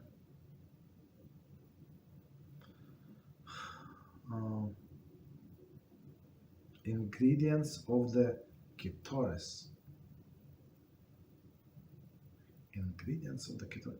I mean, there is no problem. So in the ingredients, ketores is they call it frankincense, right? So those are herbal things. I mean, I'm not sure how you count them as ketores, like herbs you're allowed to paint. There is no problem. I think no problem. Okay, but visual design. Let me have a question about the Jewish art. Is it prohibited to visually design or paint, or oil painting, the ingredients of the ketores? I don't think there is a problem whatsoever. The problem is for us. The prohibition for us is to to mix it in this proportion, as it says in the Torah, and use it for our personal use. That's a prohibition. But draw make a picture of them. There is a prohibition to make the replica of utensils that were in the base of English. That's the issue, right? So not just like to do this, and I saw in Israel that they sell this the Aron Kodesh, right? And Kohanim carrying crazy people. So these images would be forbidden. Okay. So continue. I have a question about the encounter between the King David and Batsheva. Okay. Sorry for not knowing much about this story. Okay. So I'm you know what, I know this story. How I know? I've been advocate of King David many times. So people, guess what? People with not the highest moral standard like to attack the King David and see he went. I say who are you to and lose? Usually, okay, I have to hold myself back 3 times. I've been defending him more than 3 times, but three out of this time it was lowest of the people, lowest of the lowest, but they consider themselves higher than King David. Just so you know, so that's how bad it is. Sorry for not knowing about this story.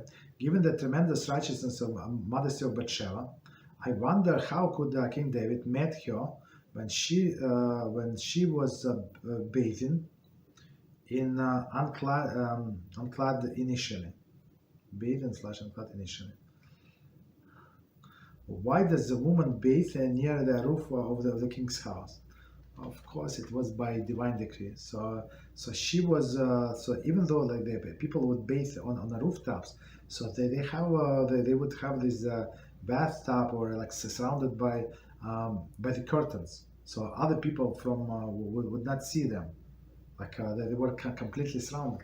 Today, even today, they have I saw beginning this catalog. I mean, sometimes so it's a good bathroom reading. So this catalog, and there is they sell these curtains for a pool, right? On from some in the summer, it's high. I think 10 feet, 12 feet, very high, and you put around your pool or something, so you create some privacy. But I think something like that she had, right? And HaShem sent the wind, so it's blew them away, and that's how King David was was able to see her, right? So of course she was modest, but that was custom of the time to have a bathtubs on the roof. Okay, maybe because it's hot. I'm just speculating. Maybe because it's very hot. The water was warm, right? Was heated by the sun. Okay. So because you can imagine these people in Europe, right? It was not so hot. I mean, it was hot in summer, but they did not have this roofs and stuff like that, right? So try to heat. You want to take a bath. You don't have many buckets of water. How many? It's a full day job to warm it up. So if you can do this on a rooftop, and water is going to warm by itself, that's amazing, right? Why would she bathe near the roof? So it's not near, but I mean everything. If you go to Yerushalayim and see, everything is near there. If you stand on one roof, and there's and you can walk on the roofs. There is even a tour, walking tour on the rooftops. It's very interesting, right? So we went once, on top of top. Okay, you just forget to ask permission. So I mean, if they tell you go off, you go off. But we went very high, and you see everything. It's everything is very close. Okay. So yeah, that's the thing. So I mean that's the story. So I think we explained the answer to this part of the story. But the story is very long, and basically it was after this Tehillim. I don't remember the number, but we quoted many times when David said, HaShem, this Yetzer HaRa deaded me. He was not a young fellow, right? So he said a warrior, right, always sleeping on the ground or something, and he said clearly, and if he would not be true, it was not being Tehillim. So he said the Yetzer HaRa is dead, absolutely dead, right? So meaning I don't have any desires. And he said, maybe HaShem, why your chariot is missing the fourth wheel, right? Abraham, Yitzchak, and Yaakov. So on 4 wheels, the chariot is more stable than on 3. And HaShem said to David, look, they were tested. And David and his righteousness and his sincerity, look, since he conquered his Yetzer HaRa, he said, so test me. Hashem said, oh yes, you asked me for a test? And he tested me even in this area that David knew that he was very strong, and guess what, he fell, right? And of course, our sages explain, actually we learned in Michtav Meliyahu, that Jewish nation needed two examples. First example is generation of knowledge.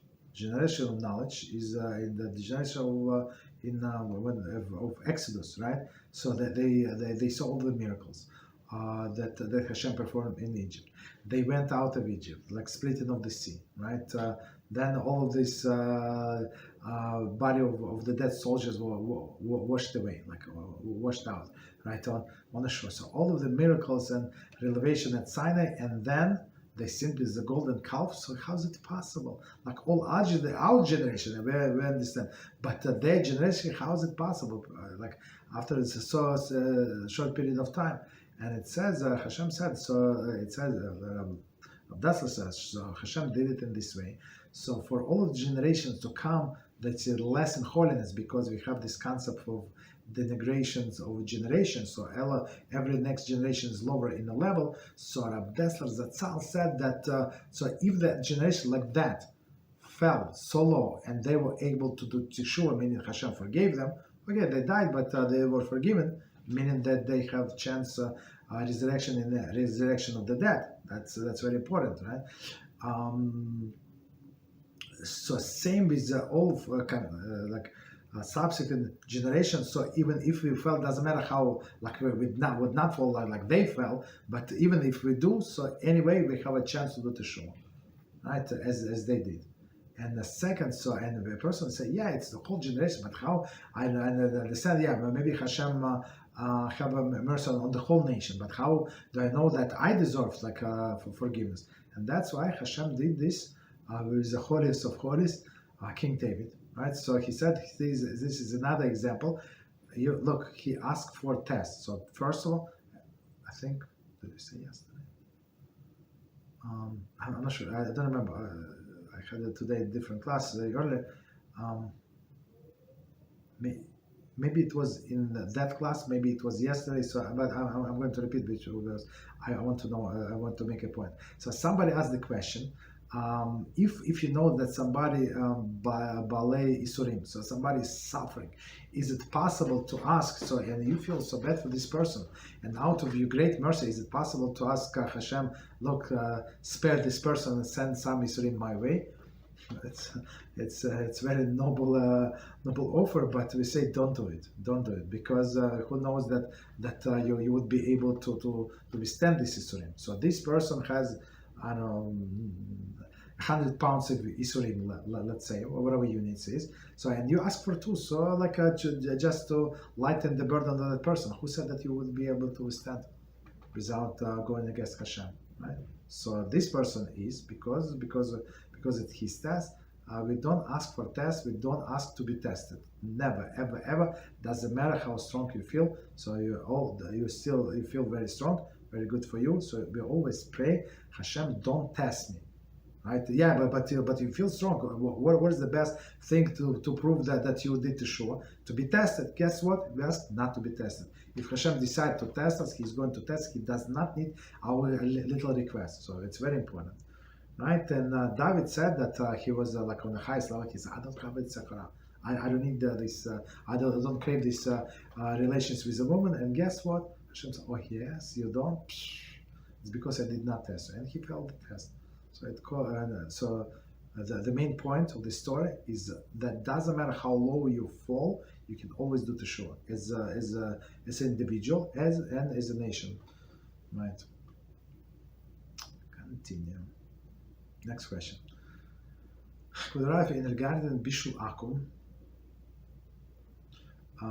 due to the lack of the fear of the commandments of the non-Jews, it may cause them to be lazy in keeping 100% kosher. I wonder if it would be different for a non-Jew who is Yirat Shamayim and is in process of conversion. So, one more time. In regard to Bishul Akum, due to the lack of the fear of the commandments of non-Jews. So, I mean, the non-Jews don't have any commandments. So, these commandments do not apply to them. So, if something does not apply to a person, they don't take it so seriously, right? It may cause them to be lazy and keep it 100% kosher, right? This not other than Jews, 100%. Yes, I agree. I wonder if it would be different for a non-Jew who is Yirat Shamayim and is a process of conversion. So I guess in a case of necessity, it would be more advisable to hire this non-Jew in process of conversion than hire this non-Jew who does not care. For sure, it is preferable. But still, since this person did not convert yet.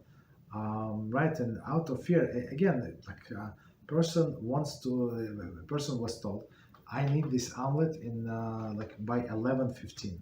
Maybe it's too late. By 10:15, I need this omelet, and she knows it takes me 20 minutes to make this omelet.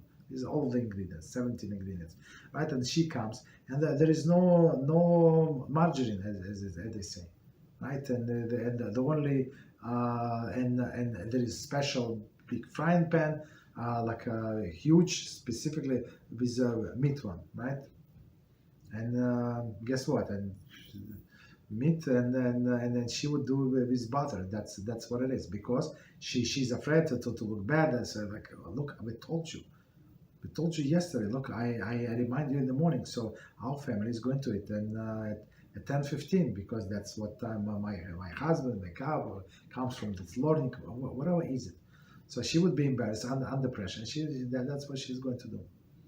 You understand? So it's very, very dangerous. So of course, we trust them more, but still there is like this pressure that many people would not be able to withstand. Okay. All right.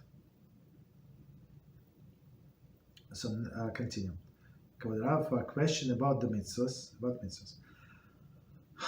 The main mitzvah for a woman, especially for wives, is to be modest and submissive to their husbands. Okay. We're going to explain. The main mitzvah for a man and husbands is to work to maintain their home and study Torah. Okay. However, we know that the Yetzer HaRa will always try to interfere in the fulfillment of these corresponding mitzvahs, 100%. So this will lead us to a situation where where it's possible that the wife may want to study Torah while the husband wants to take care of the house. We had this several times in my practice, yes. But husband, it took him, so he said, look, and she said, look, I want to go to work, so what is the problem? And then he said, look, if you want to go to work, and then she actually was making much more money than him, and they have a cute baby, 1 year old. And he said, look, I love to play with the baby. Like all the time when I come home, I play with the baby. Yeah, baby was bathed, baby was clean, baby was fed, baby was taken care of. Like she played with the baby before. Like, okay, so he played with the baby maybe an hour, so he said I can stay home. Guess what? After 3 days, he said, no, you know what? That's too much for me. Like, how much? What do you mean too much? Like when I used to come home and say, oh, this is not done, that is not done. How is it possible? You've been home the whole day, and that's all you did. So all of these stupid husbands. You understand? So they switch for it. He's strong man. I guess he survived 3 days. But this tiny fragile lady, so she survived the whole life with these children. You understand? And plus taking care of the husband, plus does not go crazy, does not complain. Right? So this change of the roles, it's a famous one. Okay. So a woman wants to make to learn Torah, and a man wants to take care of the house. Okay. In this case, what should the wife do? This confusion of responsibilities may be noticed often by the wife. Okay, especially if the husband is dominant and stubborn. If the husband prefers to follow his own heart over considering his wife's input, what is the best course of action for the wife? That's an amazing question. That's an amazing question. Okay, so let's try to answer this amazing question. We're going to split it in parts because it's a few different thoughts. Question about mitzvahs. Okay, the main mitzvah for a woman, especially the wives, to be modest and submissive to their husband. So I want to do correction here. So yes, the main mitzvah for a wife to be modest, but not necessarily submissive. Her role is to be his helper. So sometimes as a helper, you have to be very nice, exceptional and nice with him. But sometimes you have to be yell at him, right, to push him to the right direction. That's a wife. I mean, of course, if she's ignored, if he's very aggressive, of course, she's not obligated to be beaten up or something, or to be cursed. Okay, that's a different story. But if there is a chance in some intellect in this husband, so she must push back. So mm, so she must push him to the right direction. So because many times men are stubborn, and they do not want to change, and they do not admit that they're wrong, and it's so it's so easy, the way I see it. It's my personal view, right? So it's so easy to be a woman. Why? Because she knows that I'm so weak. I'm nobody. So I most probably I'm wrong. And guess what? And she admit that she's wrong, and she has a chance to fix herself and be holy. And the guys, they always must be right because I'm the man of the house. You understand? Do you provide enough? No, not really. Okay. Do you duty of the man? Right, but they're stubborn, and they never admit that there's something wrong with them. So for them to do teshuva, it's very hard. So we have to, women must take it into consideration. So to be a man is a tough job, right? Because of the stupidity and stubbornness. Stubbornness it comes from stupidity, or I don't know, they intertwine basically. That's the issue. That's the biggest issue, right? So a woman should not be submissive. She should be flexible. So in some cases, you must let him go his way, right? Because he must feel that he's a king of the house, and in some instances she must resist. And plus, at least, even though it's not going to succeed, but show that she's not happy. Okay, with the base. Okay, so continue next sentence. The main mitzvah for men and the husband is to work and maintain their home and study Torah, right? That's right. So man is signed in his ksuba that he's going to provide for his wife unless she signs that she does not need him taking care of her, right? For example, she's a businesswoman, she makes her own money, and she said in this case she can keep the money. She's not obligated to give him, but if they do not do this provision in the ksuba, so whatever she makes, she must give it to him. So she's a big famous doctor, and he's avrech, right? So she must give him all of the money. So because he's in charge of the money. So whatever wife makes, it belongs to him. Why? Because he is obligated to provide to her, right? But if they say there is this addition to they make this addition to the ksuba, or they might even do it initially when they get married. So she said, you're not obligated. So the only thing that they cannot nullify his obligation is conjugal relations. That's a must. So it's must stay there, because with this there is no family, right? But others, she can say, I have enough money, I don't need yours. Like I can buy apartment and even let you live in that apartment. I have an apartment. Let's say, right? I have clothing, so you're not obligated to buy me any clothing. I can provide with the food. There is no problem. Okay. Okay. Right. So right, but in normal average circumstances, yeah, men must provide and feed the family. Okay. And learn Torah. Right, of course, learn Torah as much as possible, and the job of the woman, right? If everything in a normal, straightforward, idealistic way. Well, let's put it this way, right? Idealistic way. So she must provide him with opportunity to learn Torah. So she said, look, the dinner is ready. Don't wash the dishes. Just go learn, 1 hour, 2 hours.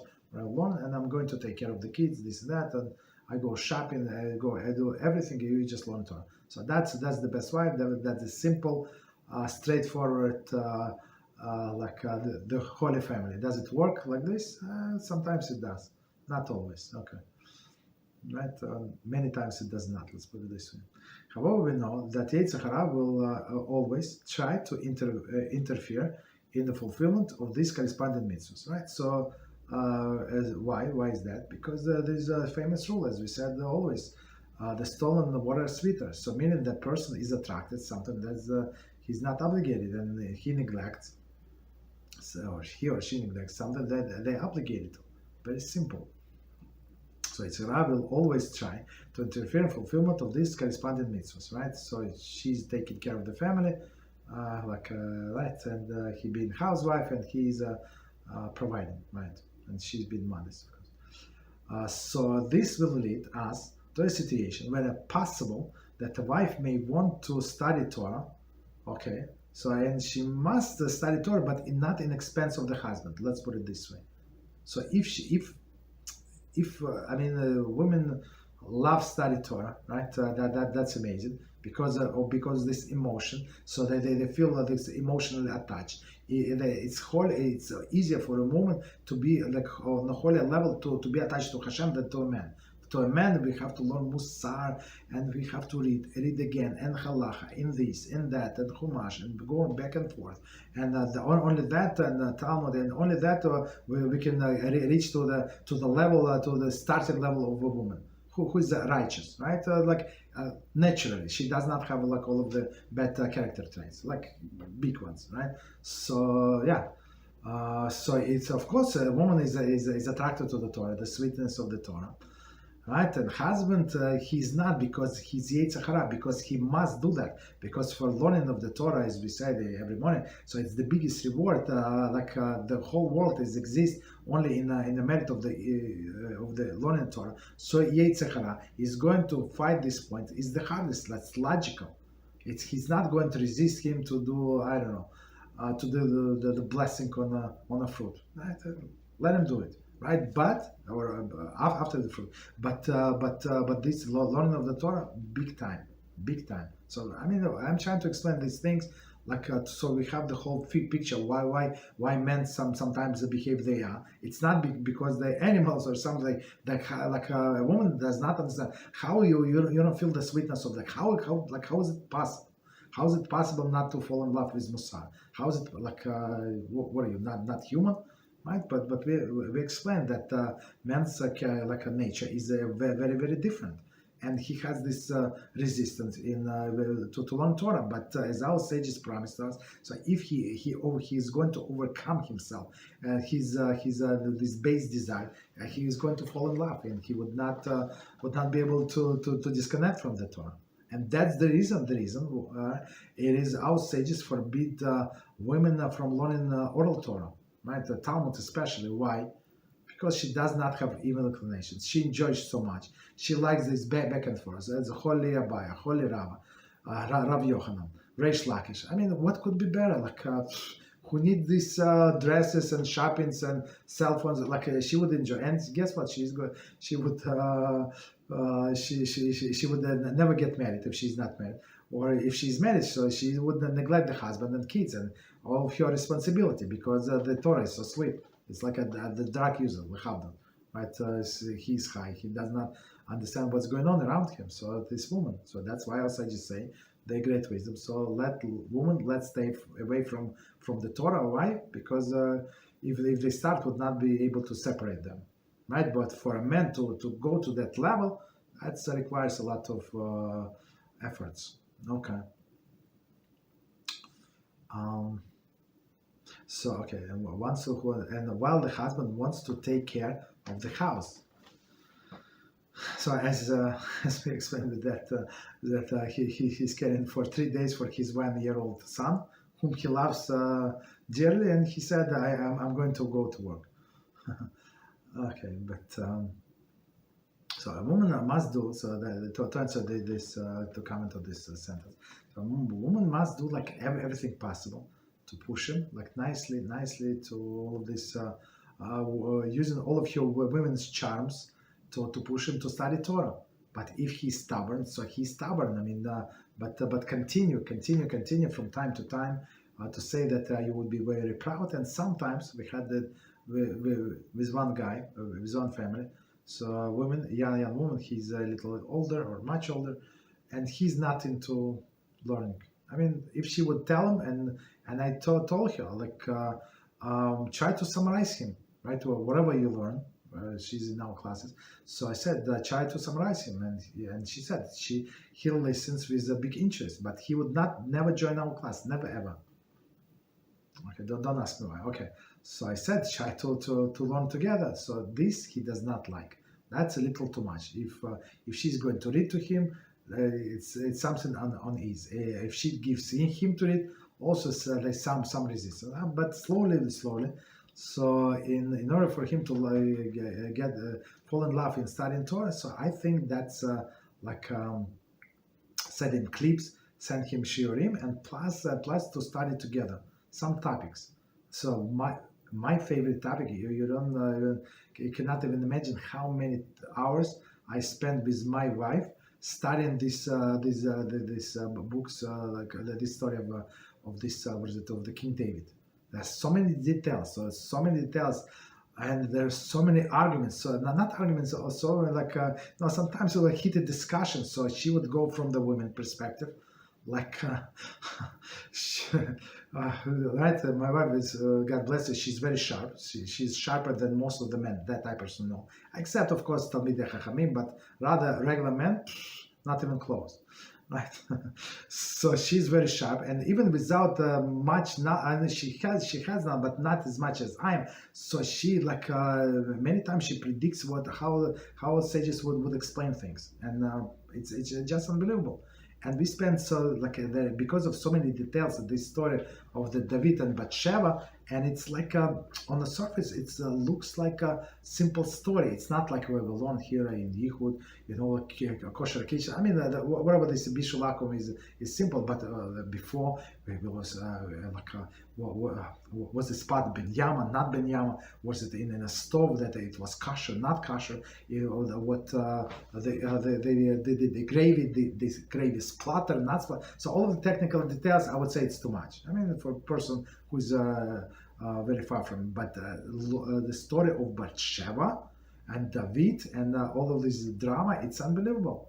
Unbelievable how shall save chase after him. Of course, you go with midrashim. So just commentary, simple commentary, is not enough. You go with all of the midrashim, and the story is just alive, and that's how you get connected. So you get this husband interested, and then little by little you insert halachas, right? Whatever you learn, right? Insert some. But it does not say. Yeah, it does not say. I just mentioned. And it's very interesting. I heard this morning from Rabbi Reuven Shlita. It's unbelievable. It's I never thought of it. Never, ever thought of it. So I think it's brilliant, and I'm going to explain. So somebody asked me a question. It's a shiur from many years ago. So somebody asked me a question about if a person can have multiple rabbis. And he said, yes, technically. So he said, if your rabbi does not, for example, he teaches only Ashkafa, only Jewish ideology, does not teach you Halachah, right? So you need to go to someone else for Halachah. So you can go to different rabbis, let's say, so two rabbis you can have, right? But a person said, a person persistent, but what if I always want to learn Dafayomi, like a Talmud page a day? So no. Not the one rabbi who teaches halacha, not the one rabbi that teaches hashkafa. Teaches. So can I go to number 3? Yeah, technically you can go to number 3. But Rabbi Reuven brought actually an amazing point. So yeah, it looks like they teach a different subject. But is it possible? Is it ever possible that a person would teach you just halacha? He would not put his own opinion, would not tell you something else, would not teach you ashkafa, and it could be contradiction. That it could be conflict of halacha, of opinion with a person that you learn hashkafa, and this person. Never, nobody, including me, of course. Nobody just read from the book and tell ashkafa, and tell halacha as it is. So we would add this story.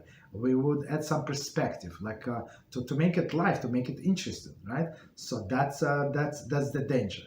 That's the danger to have multiple rabbis, because even though they teach you Dafayomi, and he will going to switch to Ashkafa, to Halacha, and other things. Okay. So, so going back to our question. So if husband is stubborn and he does not want to learn, so I would say, so give him some lectures, some easy things, and try to learn with him, as we advise to all of our couples, and let him read, and let's sometimes switch in reading. So when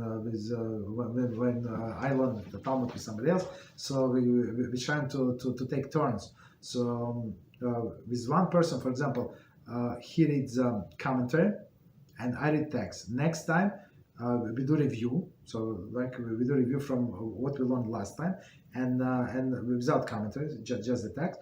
And then he reads text and I read commentary. Then we switch. So in this same we can do in this case. So like she reads the Medrash and he reads the text, and then we combine and make it very entertaining. So you start, interest him, because Yetzer HaRa for men is huge. Why? Because the reward is huge, right? And same as punishment is huge. Because why? Because it says that the person would be accountable for every second that he could and did not learn Torah, right? So of course, if he was in the bathroom because he has constipation, it's not count, right? Or he was working he was not allowed to learn the Torah, it's not count. When he was talking to his wife, it's not count. When he was playing with the kids, it does not count, right? But all other times when he was free and he was healthy and he was not sleeping and he could learn, so why for every of these seconds he would need to make accounting why he was not learning? So that's how important is din in Shemaim on not learning Torah. So I guess that's first try to give him some easy lectures so he can listen, maybe fired up, and plus try to learn together. So that's when you learn together, you create this bond. You created this bond, like you have a lot of in common, not just grocery, not did we pay for rent or not pay, like all other mundane thing, but something like on a higher spiritual level. Of course, it's going to be conflict of the opinion. So try not to have it all overheated. You have one opinion, men have different opinions. So try to learn, and it's going to create this amazing bond, right?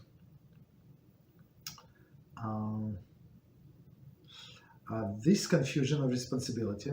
So we answer to the question in case what should we do. So we get try to push him nicely, right? But constantly, without annoying, so he would not get annoyed. But right, this conclusion, confusion of responsibility, may be noticed often by wife, right? So he's trying to escape. So right, so when person does not want to do something, so he or kids, you tell them to do something, and they go and start doing everything else besides what you tell them to. Guess what? Okay. Especially if the husband is dominant and stubborn, right? I mean, I'm not sure if he dominant and stubborn, how is he taking care of the household? I'm not sure. Like household, meaning he's washing the dishes, he's doing the laundry. I'm not sure. So stubborn is very hard to deal with stubborn people, right? But on one hand, on another hand, we must remember the story of the most stubborn material is what is a stone, right? It's the hardest material, like from natural materials. And when Rabbi Akiva was washing the sheep, one time he saw like a hole in a stone, and he said, "Where is this hole? Like perfect hole. Who made this hole?" And people started laughing. He said, "No, you see, it's from the water.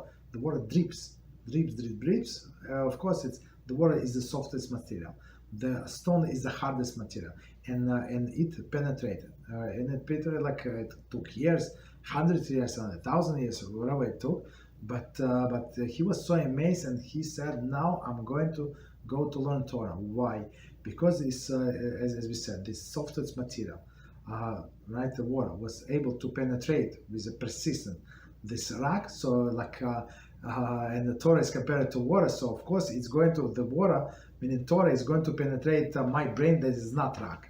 Okay, maybe I'm not this not so sharp and not so smart, but I'm not as dumb as a rock. Okay, so and that was actually his encouragement. So this stubbornness is, of course, it's a very bad trait, but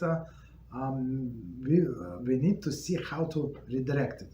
So, and one of our approaches is actually to make these stubborn people. So because if you tell them to do it, they're never going to agree. So that's a given. So don't kid yourself, and don't think because the problem is you, the problem is them.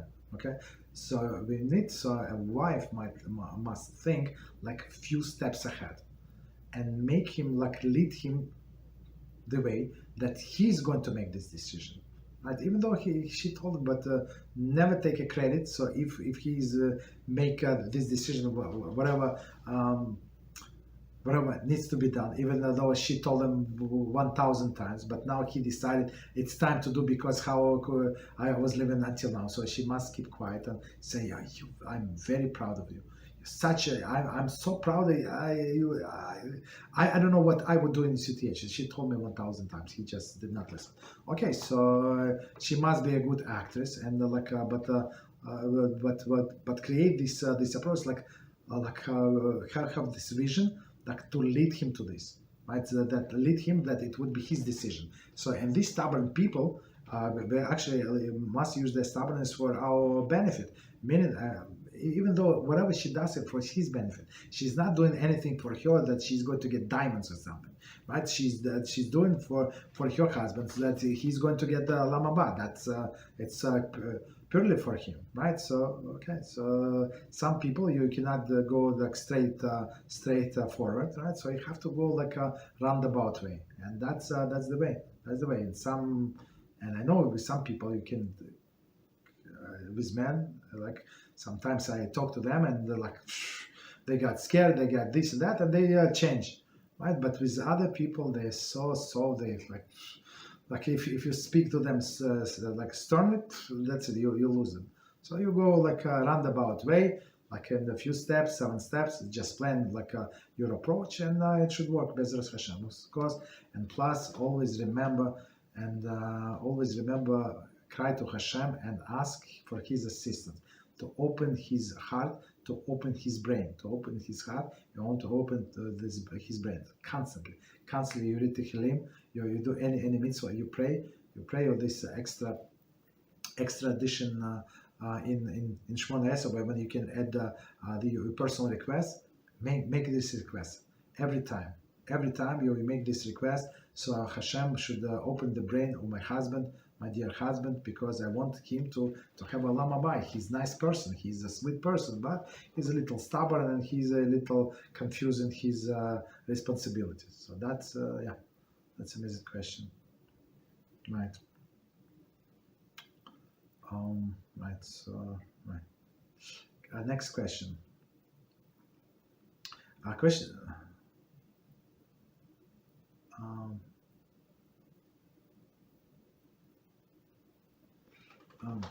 I'm not sure we answered the question about Bishul Akum. I wonder if there is specific stringency regarding living meat. Yeah, we answered. Okay, next question. Shalom Aleichem Kod Rav, Baruch Hashem, who brought us the Torah, and for the opportunity to have a Shiur. Okay, Baruch Hashem. On the subject of the Bishul Akum, since I have the opportunity to serve food a community of sickly elders, okay, many of them are Jews, okay, but many of the food options are Bishul Akum, okay. If they insist on the dish there is a Bishul Akum, does this job become a curse if I deliver the Bishul Akum to them? May it magnify the merit of completing the progress of Giur to their benefit, or being able to eat more kosher. Okay, so it's not, so I just see how many questions. Okay, so let's try to answer this question. On the subject Bishul Akum, since I have the opportunity to serve food to community of sickly elders. So sickly elders is already like a different category. Okay, so already we can apply some leniency, just before we continue, right? Many of whom are Jews. So the question is, are they observant Jews? Right? So if they're observant, so that's, you're not allowed to give them Bishul Akum. But if they insist, I think we would be allowed. but many of the food options are Bishul Akum. So I think that the question is if they actually absorb juice or not. Okay. So basically, we cannot lie to them. We have to explain. But if they're not absorbent, I mean, they would call it treif. So it's not like you personally put in a stumbling block in front of them. You're not. Okay. If they insist on dish that is bishul akum, does the job become a curse? I don't think so. No. Because they can get it. It's the classic case, right? The classic case. What this question represents is described in Gemara Avodah Zarah, right? So it says that it gives two examples of putting stumbling block in front of the blind. And first example is a Nazir. So a Nazir is not allowed to drink wine, right? And he asks you to hand him a bottle of wine, right? He's not allowed to drink. And the question is if this Nazir, if you and Nazir on the one side of the river or on two different sides of the river. So what does it mean? It's a halakhic term, right? So if meaning that if you have a boat, he does not. So if wine only they store on your side of the river and without you he cannot get the wine, so of course you're not allowed to do. But if if he wants to use it to get the wine, and it's in a different store, so he can get it anyway. So we rule much more leniently. Right, so it's not like you put in a stumbling block of the line. Of course, it's advisable not to do it, but after the fact, it's his decision. He would do it anyway, with you, with or without you. You understand? And second case is second example. They give given a limb of the live animal, right? The limb that was removed from the live animal to a no-hide. So that is one of the 7 prohibitions. So if he would do it anyway, he would take it anyway, right? It's not like because of you, right? So that's the main question the main point of this question is it putting stumbling block in front of the blind. Okay, so in one place Gemara says, so if somebody wants to sin, and you ask him and you told them not to sin, you told them to explain, and then they insist, it says shovel down their throat. Unfortunately, I mean, fortunately, not fortunately. Well, so that's the thing. So if you explain them, it's a bishul akum, it should not be eaten, and they insist. Okay, so what can you do, right? And it's your job, so your job comes first. Right, you can feed them. If you can get a different job, different assignment, it's better. But maybe it's not technically, I would say it's allowed but not recommended. That's in this category. So after the fact, there is they were ready to sin. They would complain that you're not doing job, and they would send somebody else to deliver job to deliver this food. So they would get this food anyway, with you or without you. So that's the thing. And last question was, may it magnify the merit of completing the process of Shiur to their benefit of being able to eat more kosher? I think so. So if a person is able to maybe talk to somebody in charge in the kitchen, so say they're Jews, they're not supposed to eat that, maybe they can do something about it, right? So maybe they can talk to a Jewish agency, maybe they can send a Kosher agency. Maybe it's not a big deal, just to turn on the light, and this mashgiach come from time to time. Okay. But if it's your job is going to be on the line, you're not obligated to give up your job because of this. That's the bottom line. Okay, so next question. We have a question about Chava. Okay, and Chava said we are forbidden to touch the tree. Okay. It sounds very similar to the loss of muktzah. Exactly. I wanted to believe that I wanted to say, but sometimes I think that I add too many details. So maybe it's even it's a little confusing to people. Okay. So this time I wanted to say muktzah. I wonder is Chava believing her own stringencies, an indication that we need to distinguish between biblical and rabbinical mitzvah and learn the consequences thoroughly. Okay. Also, does it mean that before we adopt the stringency upon ourselves, we need to get approval of Rav first? Okay, so we split a few different ideas, but very interesting question. Question about Chava. When Chava said it is forbidden to touch the tree, it sounds like similar to the laws of the muktzah, right? But the laws of the muktzah is opposite. The muktzah you can touch technically, but you cannot move. So the problem with the muktzah is not touching, is moving. Okay, but she wanted to be stringent, so she wanted to be like extra frum, extra religious, and many times, if you're not on a level to be extra frum, so it's better not to be, right? So it's better not to be, right? Okay. So similar to the muktzah, yeah, it's similar to the muktzah. So, right, I wonder, is Chava believing her own stringencies? So, first of all, yes, she believes her own stringencies, and that's the problem when person does not learn. And I remember, like, I almost fainted that this guy, unfortunately, he has a last name. What's his last name? When he told me his last name, like this anti-Torah person. And I think I was getting his phone number, like back then when I was trying to help individual people who do not care. So his last name is Melamed. So you serious? Your last name? I said, you know what Melamed means? He said, of course I know. And he told me exactly. You know what Melamed is? Is a person, or this holy tzaddik who learns with small children.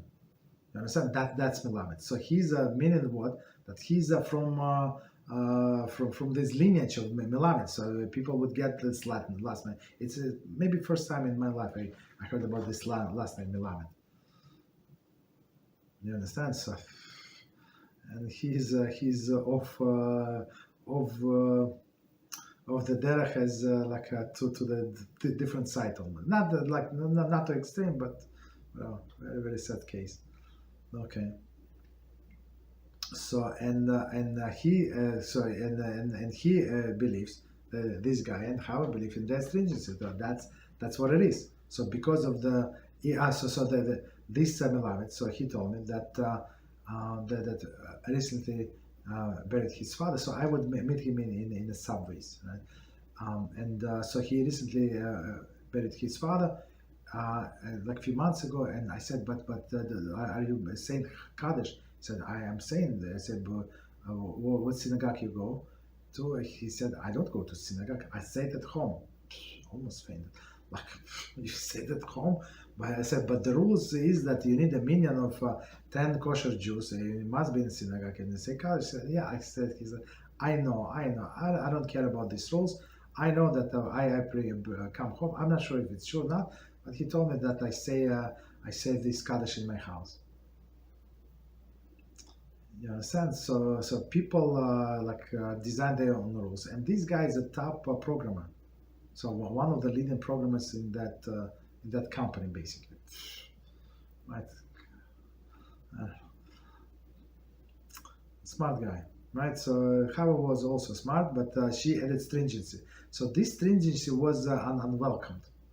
Right, so there is there is expression Hasid Shoter, like a person trying to be righteous, but he Shoter, like righteous in her own field.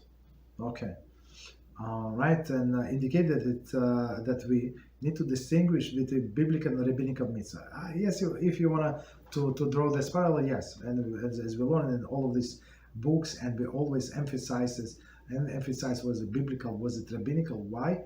Right, as we said many times, in case of rabbinical, rabbis gave us some leniency. If the second situation involved, right? Second, I don't know, situation is not the right word. Second condition, third condition. So, like to rule more leniently, right? So in case of rabbinical, yes. So we must know what is biblical, what's rabbinical, right? Mitzvah and learn consequences thoroughly, right? Right. We learn the consequences neglected in a biblical or rabbinical prohibition, right? Also, does it mean that that before we adopt stringency upon ourselves, we need to get approval over our Rav? Yes, it's absolutely necessary because many of the stringency are actually useless. They don't produce any value, but they take a lot of time. And again, this Hasid Shoteh. So some people they invest so much time, like in the secondary or tertiary mitzvahs, but the main one they neglect. Why? Because physically a person does not have energy, does not have time. So we have to be like very, very, very careful. Like talk to somebody who has like a big picture in his head. Of course, that person must know you good also, because some people give. If you go to a big rabbi and you ask him a question, and there are a line of the people, he give you unless he has a Ruach HaKodesh, he sees you like with a divine spirit. Right, so he gives you a general answer, which is 100% correct. Then you come to your local rabbi or somebody who knows you. He gives you totally different answer. So who is right? Both of them are right.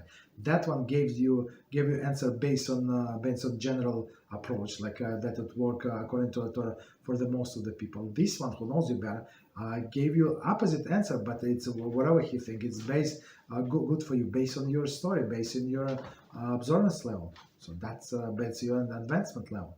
So some people go very slow. Some people are very strong spiritually. They can they take more upon themselves. Okay. So right. Next question. The more emotional nature of women, due to the fact that they were created from the rib, which is close to the heart, protected to the heart. Okay, I'm not sure if it's a question, a statement. Okay, so I mean it's one of the explanations, right? Okay, so again, the more emotional nature of the woman due to the fact that they created from the rib, right? Some of that is life. A man is from the earth. Earth is heartless and emotionless, right? Okay. But again, just because it's some things easy for a woman, some other things are easy for a man, right? But that's why you need this couple that would complement each other. And it's famous saying that when people are in marriage, they're not allowed to contribute you 50 and I 50 and it's going to be 100. No, she has to contribute 100 and he must contribute also 100. Right? Only then it would be healthy family. If you're going to count like I did wash the dishes, did you do this to me, that to me, like all of these things, it's only a matter of time unless it explodes and they start hating each other and sleep on the couch or something. Or he's on the couch, she's on the bed. Okay, or opposite. So next one, could I have a question about Hatzi Shiur? So Hatzi Shiur, again, it's even though the literal translation is a half, it's I mean, halachic definition is not. That's why I said even if you know the literal translation, it's you need to see halachic definition. Okay, to understand the concept of Hatzi Shiur better, I wonder does this concept only applies to when one has initiated a prohibition, okay, that is started to eat pork, but does not eat kizayis, okay, yes. Can we consider them Negia and Yichud, Hatzit Shiur or Arayas? Okay, so let's try to answer the question. It's a very good question. So, okay, from the beginning, and we try to understand. Question about Hatzit Shiur. To understand the concept of Hatzit Shiur, again, so since we're going to Beezrat HaShem make a clip, so Hatzit Shiur, it means what? That the person is started the Avera, let's eating pork, but in order to get punishment by the court with the lashes, so he must or she must eat the whole kizayis, 1 ounce, 29 grams approximately, right? But if they eat half of this, or a quarter of this, or less than 75% of this, so they're not going to get the lashes, right? But this, because they did not eat shiur. Shiur is a measurement in general, right? But in this case, if person started to eat this pork, and technically he could have, if he would not stop, he would have continue eating, and he would get to the whole kizayis, the whole kizayis of the pork forbidden, right? So we can halacha consider as if whatever he started to eat is combined with what he would potentially eaten, right? And it's like even this half of kizayis considered as if he ate the whole kizayis. So that's what Hasid Shiur is, like a definition that nothing is stopping him. And that's why in that, I mean, we left off on that part, but we said that there is a difference in that Yichud in an elevator is going to be permitted, but even like ride in an elevator, let's say, I don't know, maybe let's say a minute, 2 minutes, let's say, right, 3 minutes, right, in elevator would be permitted. Right, but momentary yichud, meaning 30 seconds, right, with Hatzi Shiur would be forbidden. So how is it possible? 30 seconds it's forbidden, and 3 minutes is not forbidden. So, and again, this 30.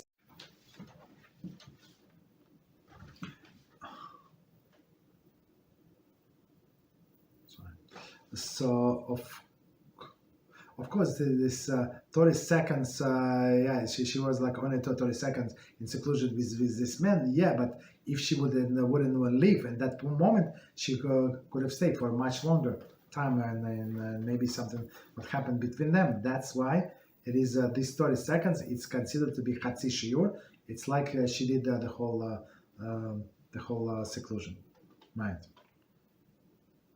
So since it could have potentially been longer extended, or this person eat not only a small piece of pork but the whole kizayis, that's why it's considered as if he ate the whole kizayis.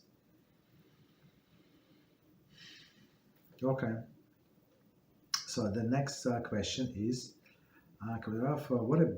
sorry, it was a continuation of the question about Jewish art, right? This. Painting of ingredients of ketores. Okay. What about the names of the ingredients of ketores? Loshen hakodesh. There is no problem whatsoever.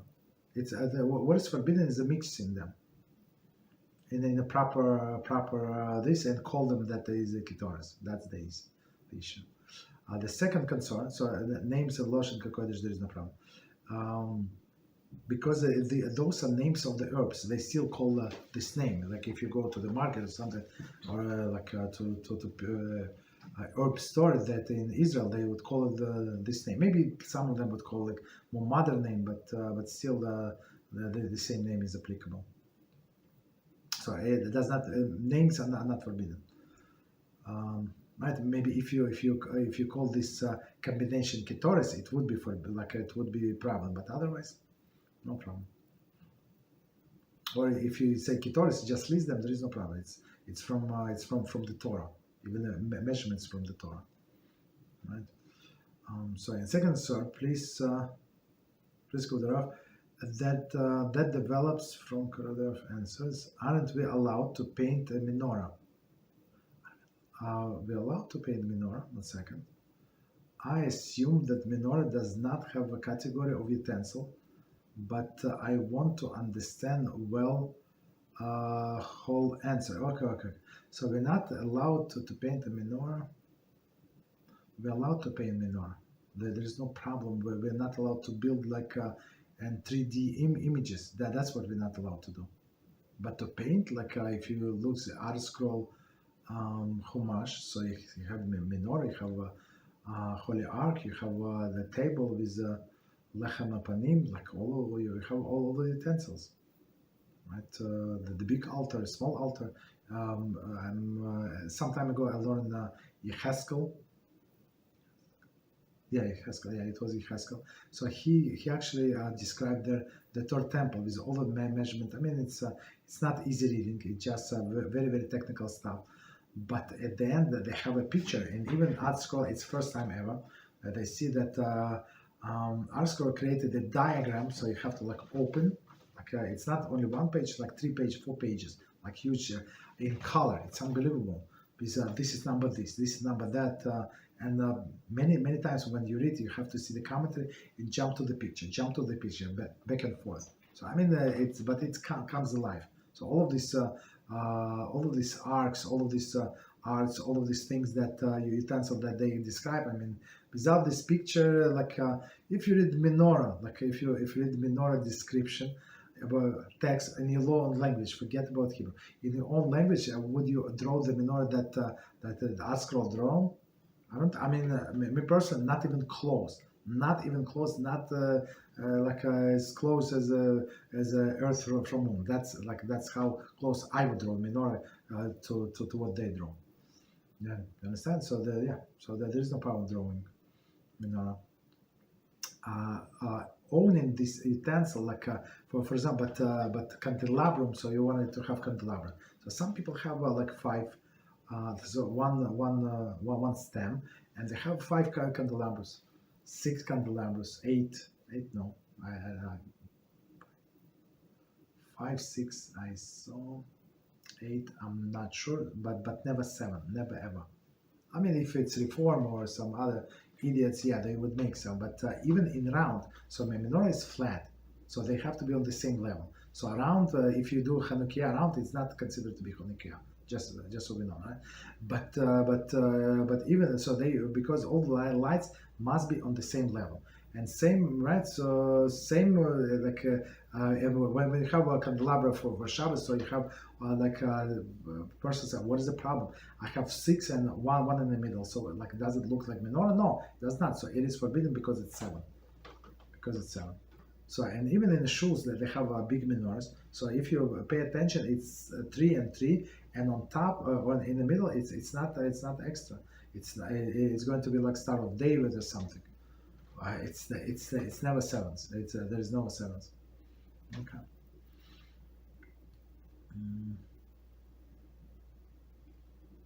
Just 1 second.